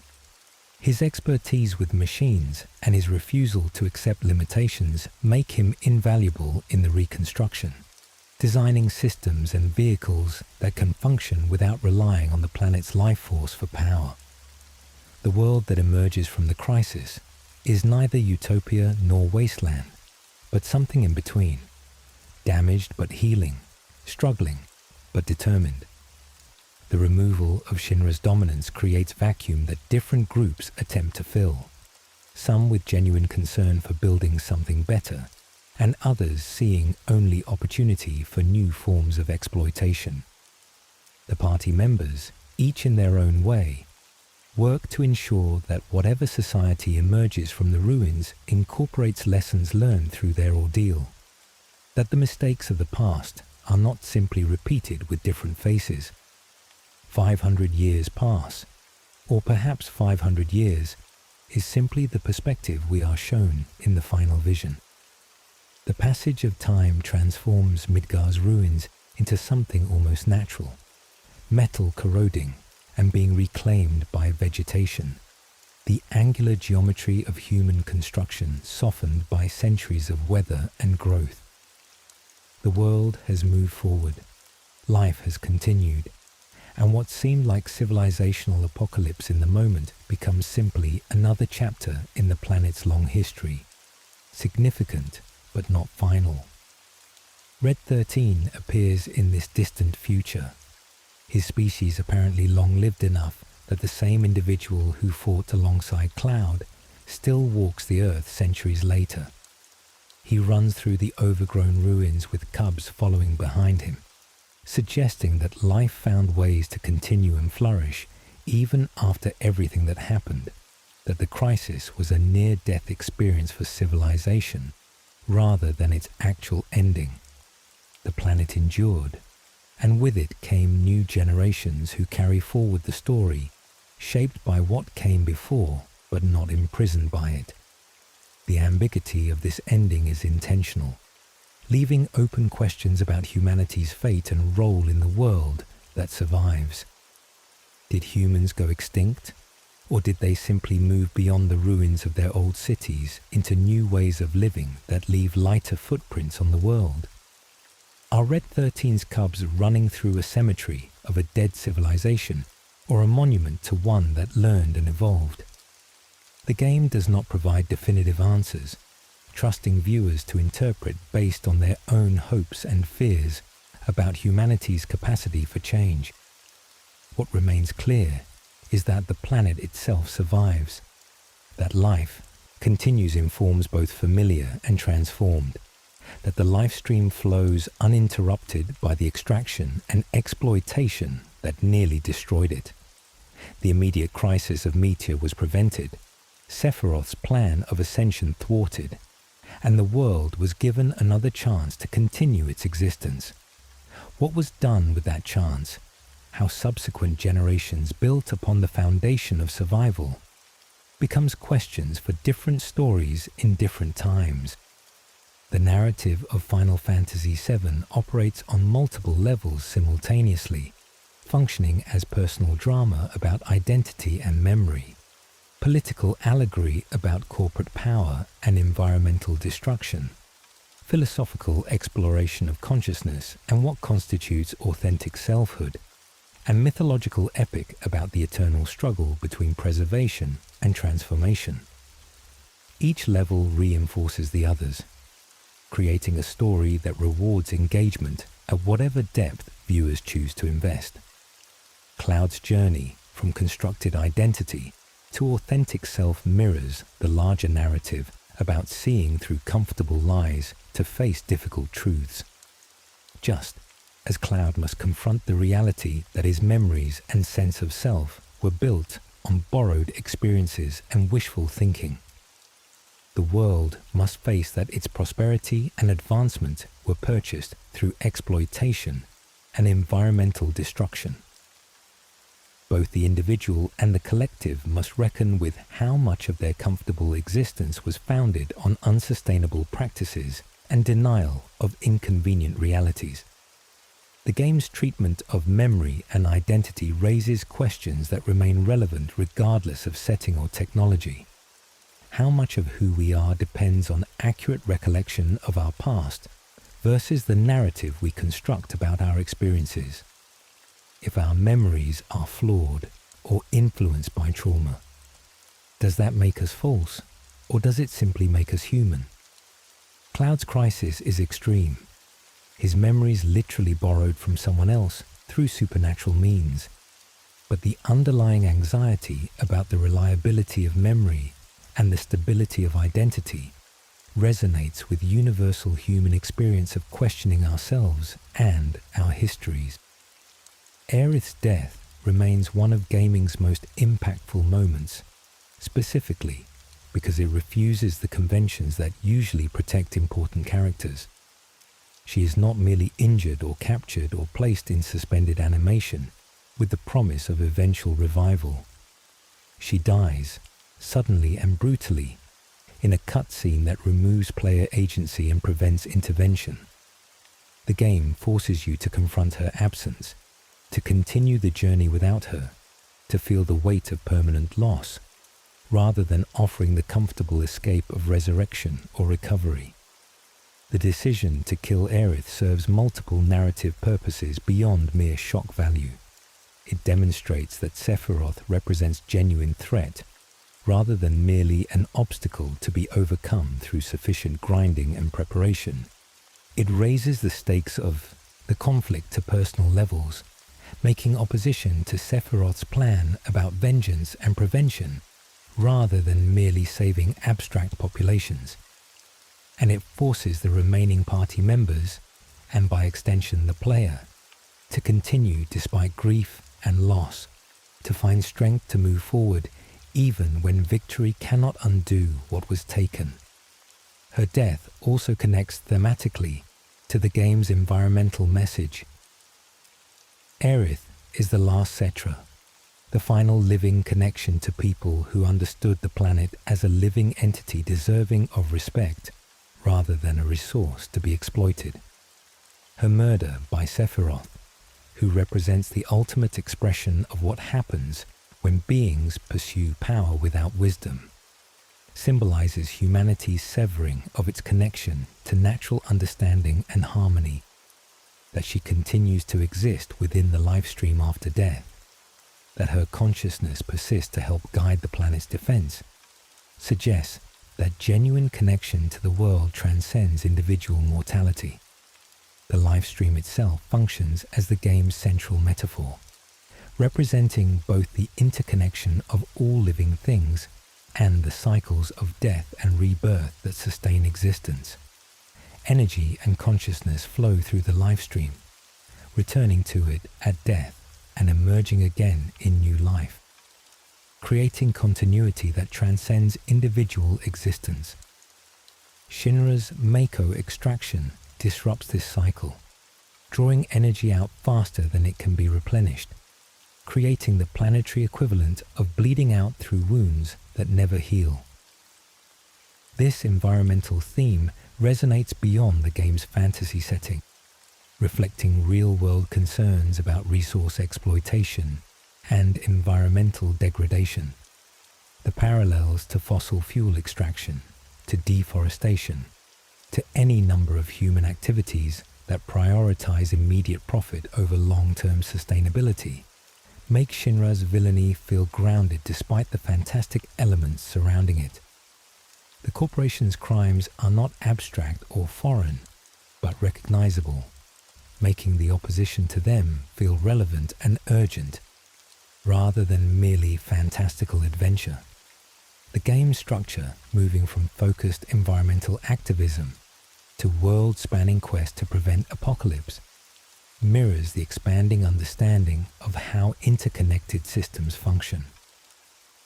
What begins as local resistance to specific reactors grows into recognition that the problem is systematic rather than isolated, that Shinra's exploitation is merely one symptom of larger issues with how humanity relates to the world.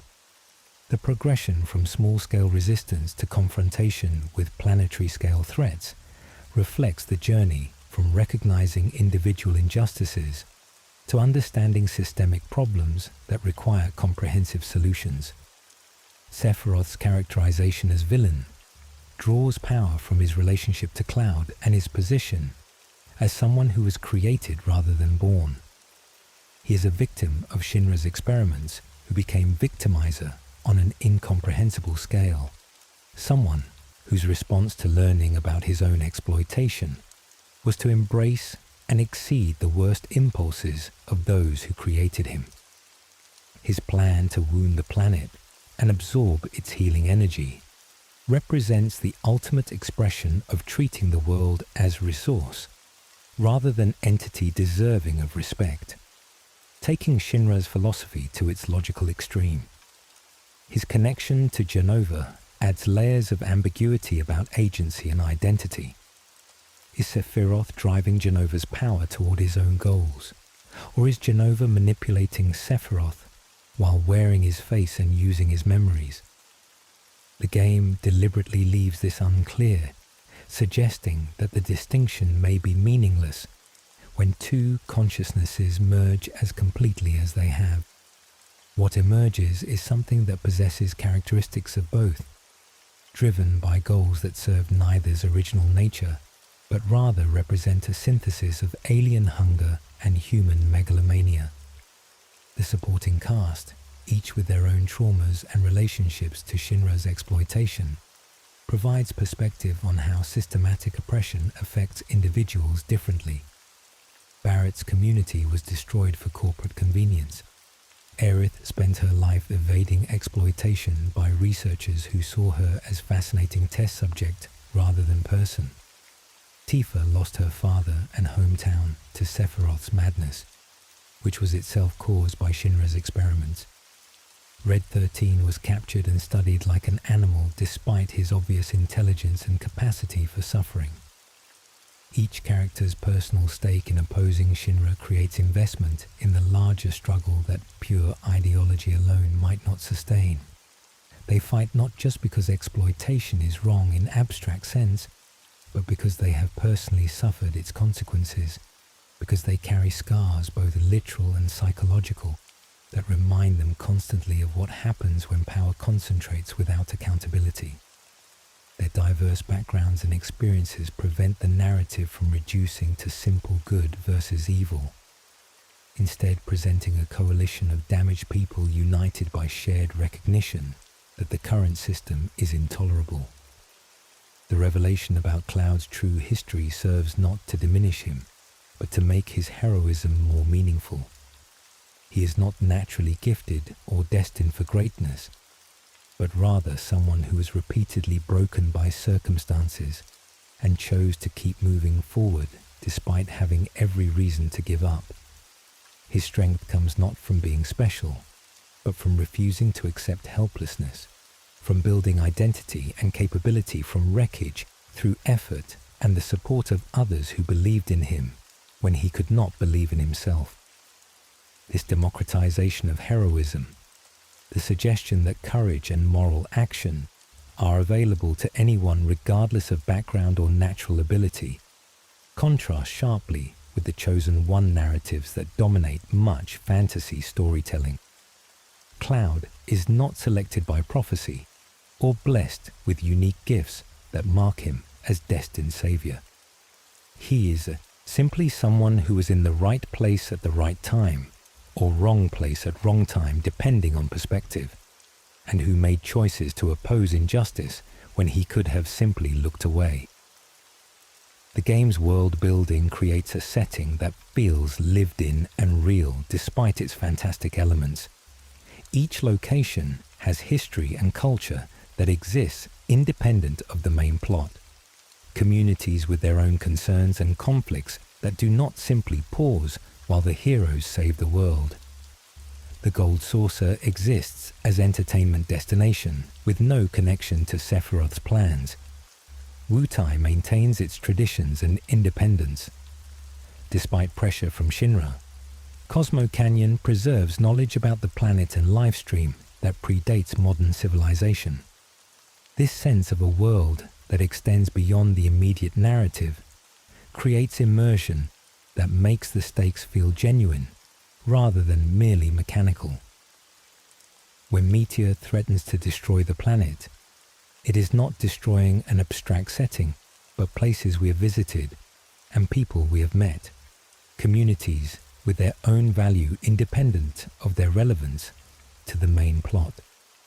The catastrophe matters not just because it threatens the protagonist, but because it threatens everything and everyone, including those who have no connection to the central conflict, but will suffer its consequences nonetheless.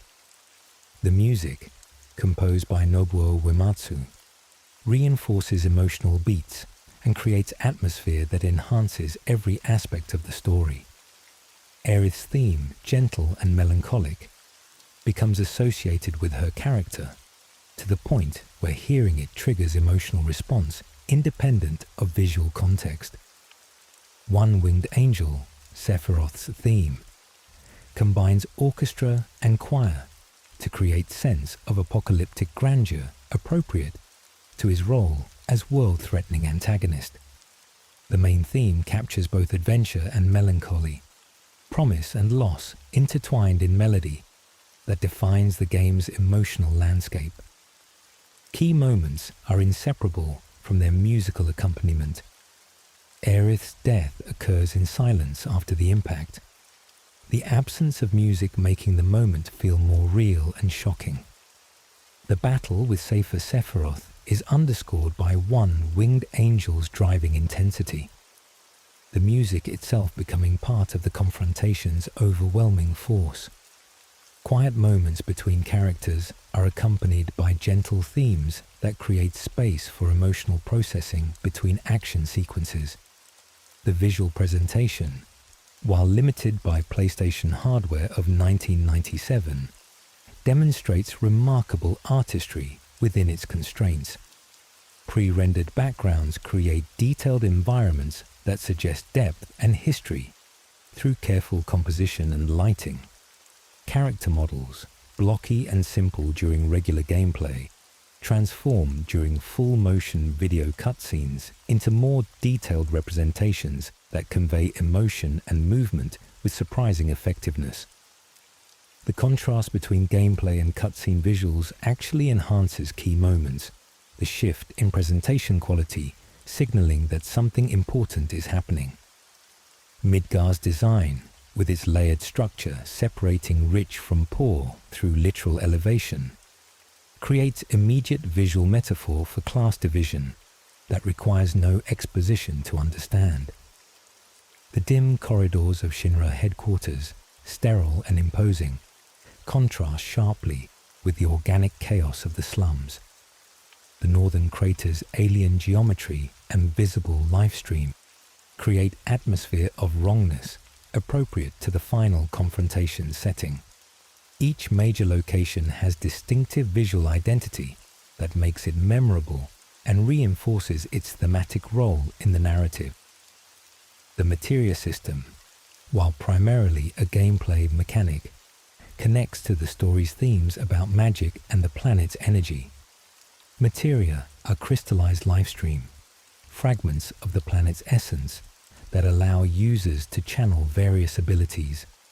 Equipping and combining materia becomes a form of engaging with the planet's power, learning to work with its energy rather than simply extracting it for fuel. The system's flexibility encourages experimentation and rewards understanding of how different materia interact, creating mechanical expression of the narrative's emphasis on cooperation and synthesis. Limit breaks, powerful attacks that become available when characters suffer significant damage, embody the theme of finding strength through adversity.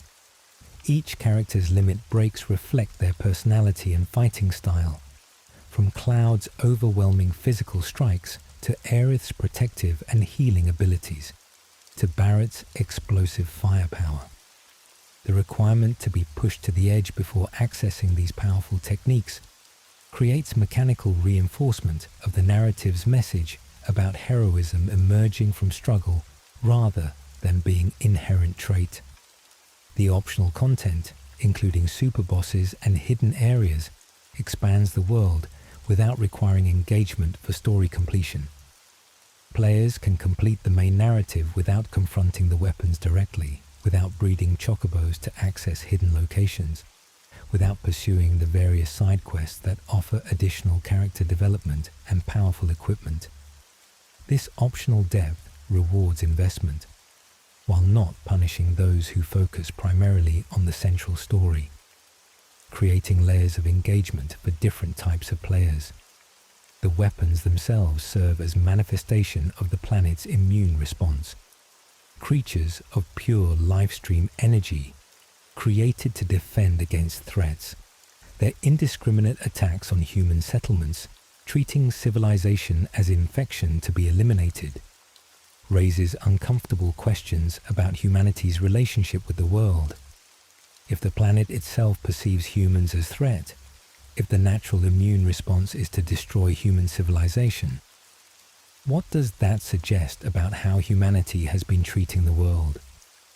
The fact that the party must fight against both Shinra's exploitation and the planet's defensive response creates moral complexity that simple ecological narratives often lack. Ruby Weapon and Emerald Weapon, optional superbosses that represent the game's ultimate mechanical challenges, exist as tests of player mastery, disconnected from narrative necessity. Defeating them requires understanding of systems at deep level, careful preparation and strategy execution that goes beyond what the main story demands. Their presence creates aspirational goals for players who want to fully master the game's mechanics, while their optional nature ensures the story remains accessible to those less interested in mechanical optimization. The dating mechanics, where relationship values with different characters determine which one accompanies Cloud on the Gold Saucer date, add layer of player agency to character relationships. While the outcomes do not substantially affect the main plot, they provide moments of character development and allow players to express preference for which relationships they want to emphasize. The fact that male characters, including Barrett, can be Cloud's date reflects progressive inclusivity unusual for the era and adds variety to replay experiences. The translation from Japanese to English, while imperfect and occasionally awkward by modern standards, successfully conveyed the story's essence and emotional core to Western audiences. Certain phrases and characterizations became iconic despite or because of their quirks, entering gaming culture and remaining recognizable decades later. The line, "This guy is sick," becomes memorable precisely because of its grammatical error, while more polished translation might have been forgotten. The imperfections give the text character and make it feel like a human creation, rather than sterile corporate product. The game's influence on subsequent RPGs cannot be overstated, establishing conventions and expectations that define the genre for years afterward. The combination of science fiction and fantasy elements, the emphasis on cinematic presentation, the willingness to tackle serious themes including death and identity crisis, all of these became standards that later games would emulate or deliberately subvert. Final Fantasy VII's success demonstrated that console RPGs could achieve mainstream popularity beyond niche audience, opening doors for a genre that had previously been considered too complex or slow-paced for mass market appeal. The expanded universe, including films, novels, and additional games, explores corners of the story and characters that the original left unexamined. Crisis Core tells Zack's story leading up to events of the main game, providing context for his relationship with Cloud and making his death more immediately impactful. Advent Children depicts events 2 years after Meteor's destruction, showing how survivors struggle with trauma and guilt while facing new threats. Dirge of Cerberus focuses on Vincent's past and his connection to Shinra's experiments. These expansions deepen understanding of the world, while not being necessary for appreciating the original's complete narrative. The remake project, begun decades after the original's release, reconstructs the story with modern technology, while expanding and elaborating on elements that were constrained by original hardware limitations. The decision to split the remake into multiple games allows for deeper exploration of Midgar and its inhabitants, transforming what was originally 6 to 8 hours of content into a full game experience.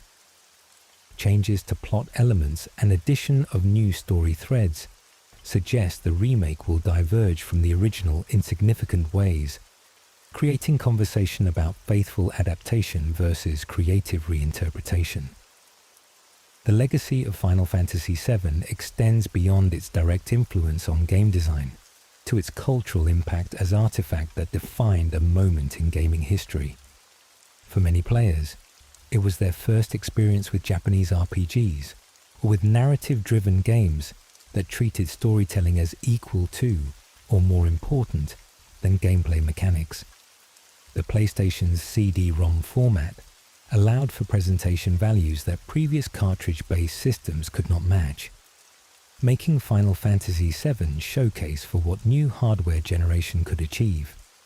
The game's commercial success, selling over 11 million copies worldwide and becoming one of the best-selling games on the PlayStation, proved that Japanese RPGs could find audience outside Japan when given proper localization and marketing.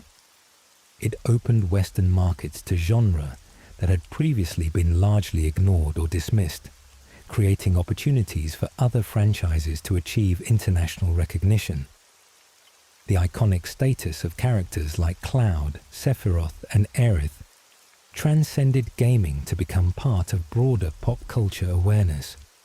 Critical reception, while overwhelmingly positive, noted the game's ambitions sometimes exceeded its execution, with translation issues, occasional pacing problems, and a minigame proliferation that could distract from narrative momentum. The Chocobo breeding system, while beloved by many players, requires extensive time investment that stops story progression completely. The snowboarding and submarine sections, while adding variety, have aged less well than the core combat and exploration. These imperfections do not fundamentally undermine the achievement, but remind that even landmark games are products of specific development contexts with real constraints and limitations. The philosophical questions raised by the game remain relevant beyond its specific narrative context. What constitutes authentic identity when memory is unreliable or manipulated? How do we balance economic development with environmental sustainability? Can individuals resist systematic injustice through direct action? Or does meaningful change require systemic transformation? What obligations do the powerful have to those they have harmed in pursuit of profit? These questions admit no simple answers, and the game wisely does not pretend to provide them.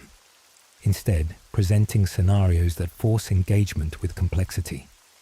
The environmental message avoids simplistic condemnation of all technology or development, instead focusing on sustainability and respect for interconnected systems. The problem is not that humanity uses energy, but that Shinra extracts it faster than natural cycles can replenish it, treating the planet as infinite resource rather than finite system, requiring careful management. The distinction matters because it allows for vision of human flourishing that does not require rejecting all advancement, suggesting instead that different approaches to development could serve human needs without destroying the world that sustains them. The portrayal of corporate power and its relationship to government and society reflects cynicism born from observing real-world patterns of regulatory capture and political influence. Shinra does not need to formally conquer nations when it can make them dependent on Mako energy, controlling them through necessity rather than military force. The corporation shapes media narratives to cast itself as hero and opposition as terrorists, controlling information flow to maintain public support despite actions that would be condemned if widely understood.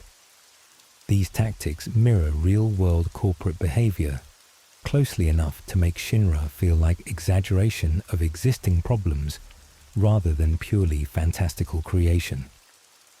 The resistance represented by Avalanche raises questions about means and ends, about when violent opposition to unjust systems becomes justified and what costs are acceptable in pursuit of necessary change.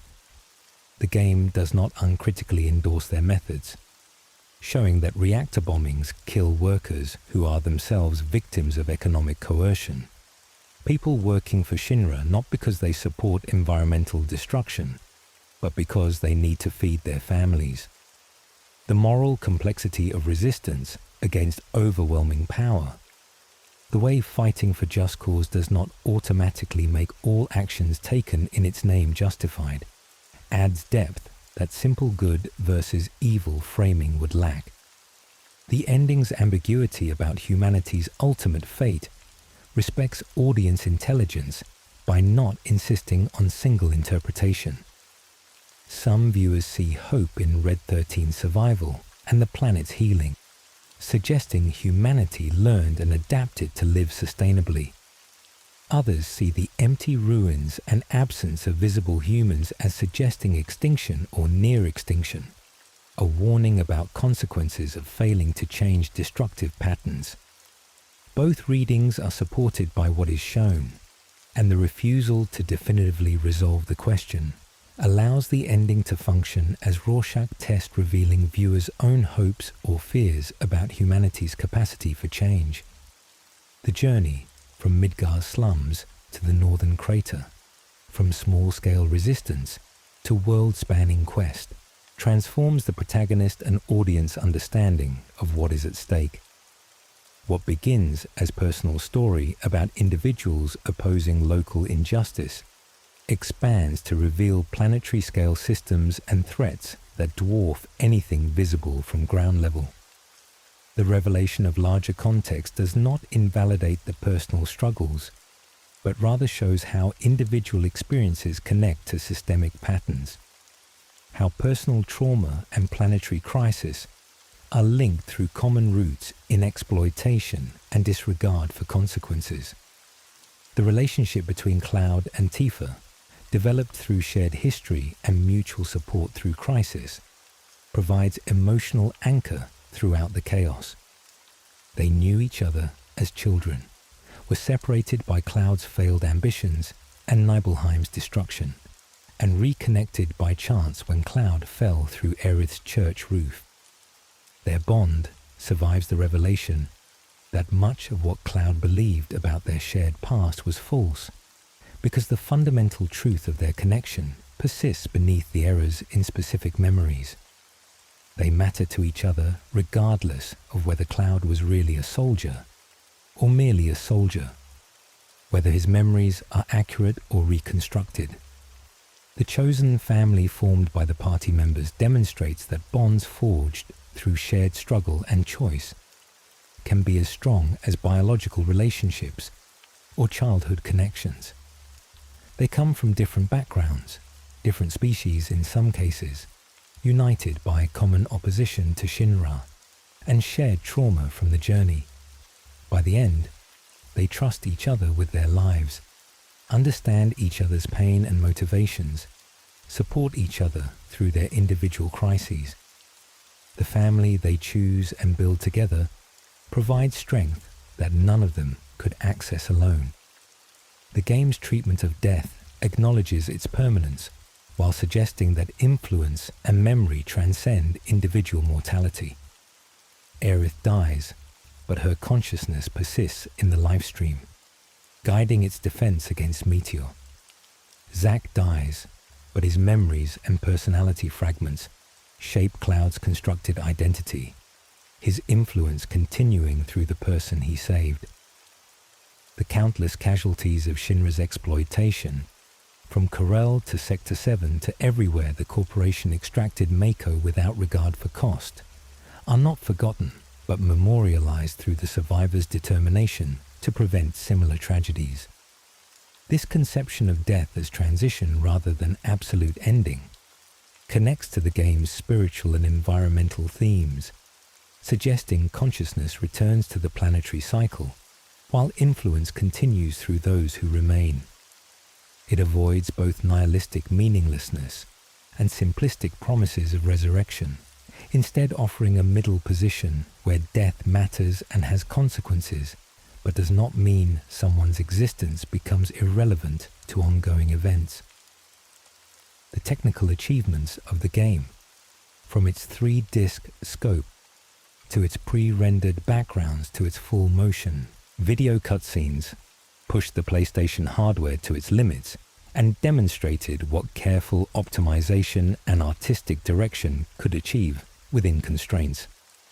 The decision to use pre-rendered backgrounds rather than fully three-dimensional environments allowed for visual detail and atmospheric depth that real-time rendering could not match with available technology.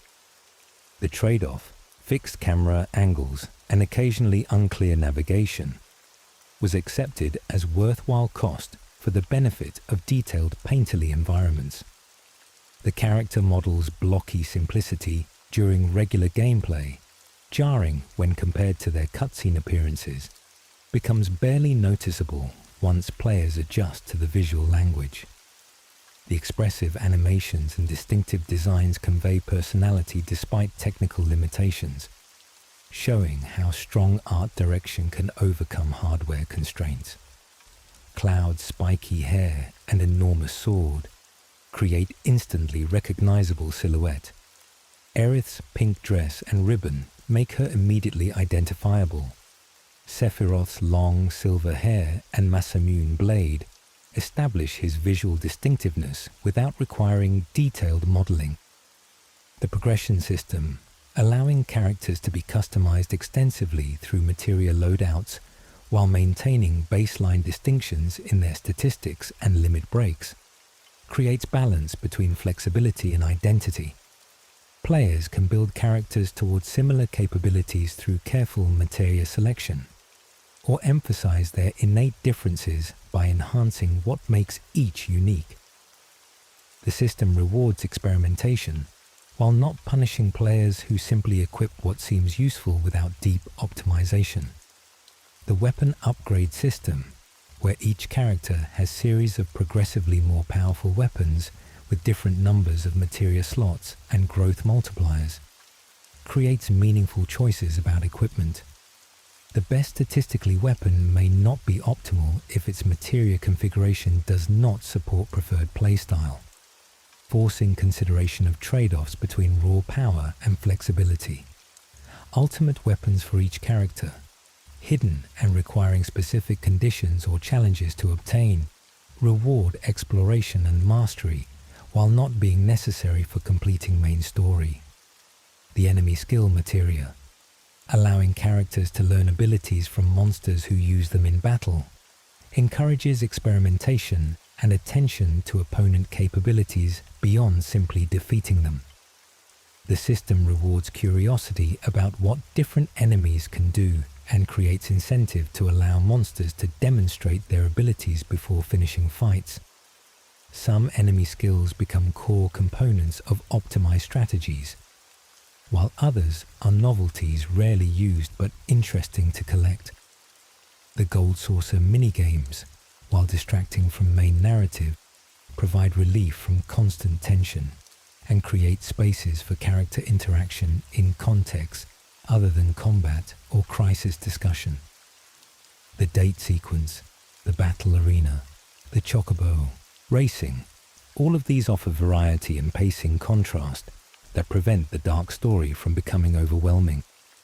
The optional nature means players uninterested in diversions can skip them without missing crucial content. Yet for those who explore them, these moments add texture and humanity to a world otherwise defined by tragedy. Each side activity becomes a breath between storms, a reminder that even in a dying world, people still find ways to laugh, compete, and dream.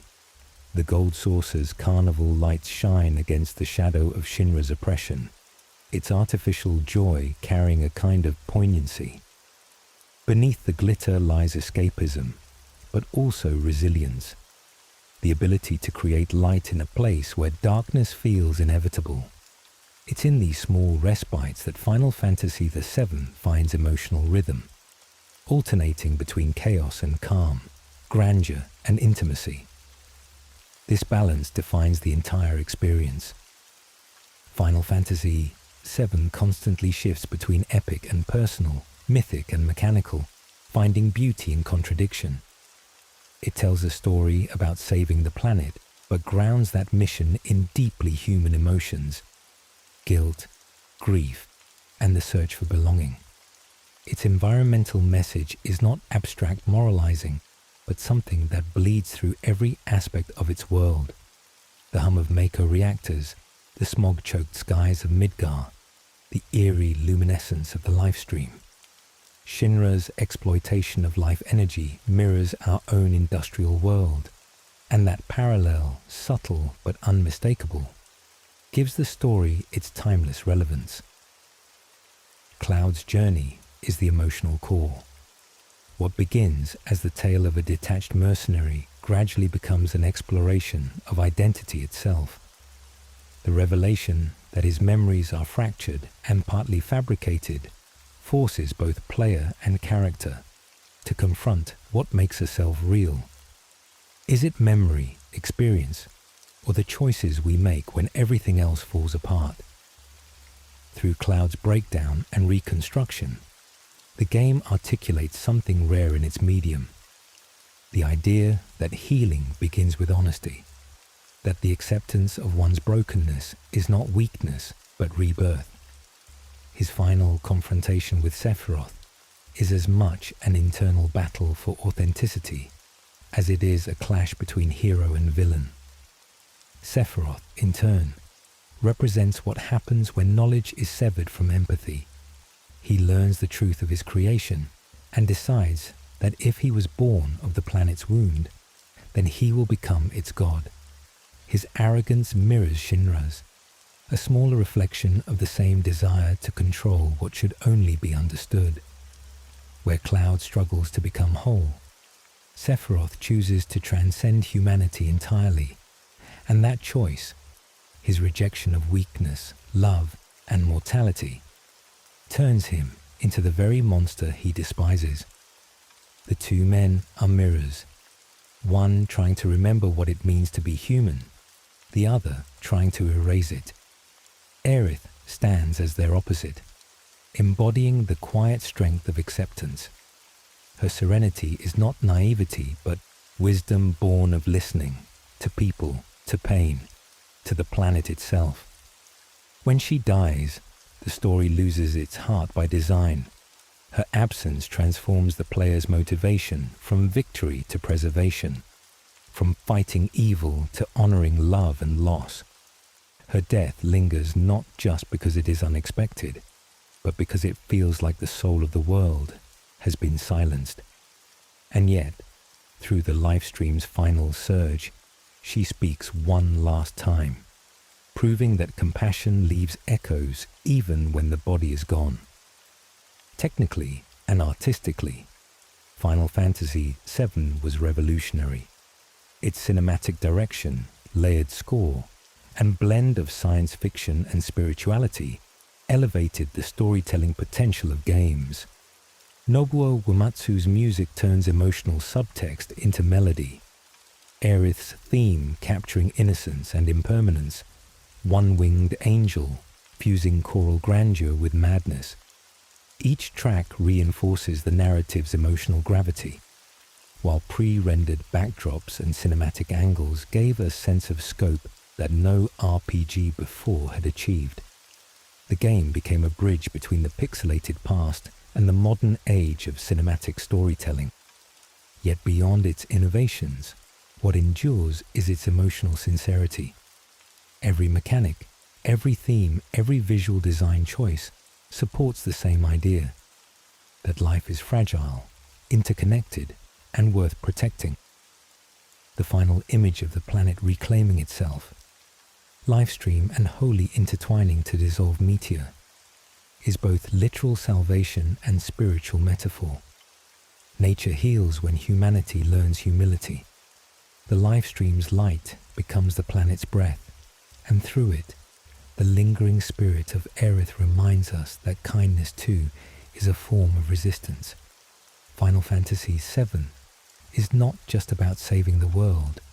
It is about understanding why the world matters in the first place. Its fusion of environmental warning, psychological introspection, and mythic grandeur gave the medium new language to express the human condition. In the end, the story endures not because of its spectacle, but because of its empathy. It reminds us that even amidst ruin and loss, connection remains the one unbreakable force, that to fight for the planet is to fight for the small, fleeting moments of light that make being alive worth it.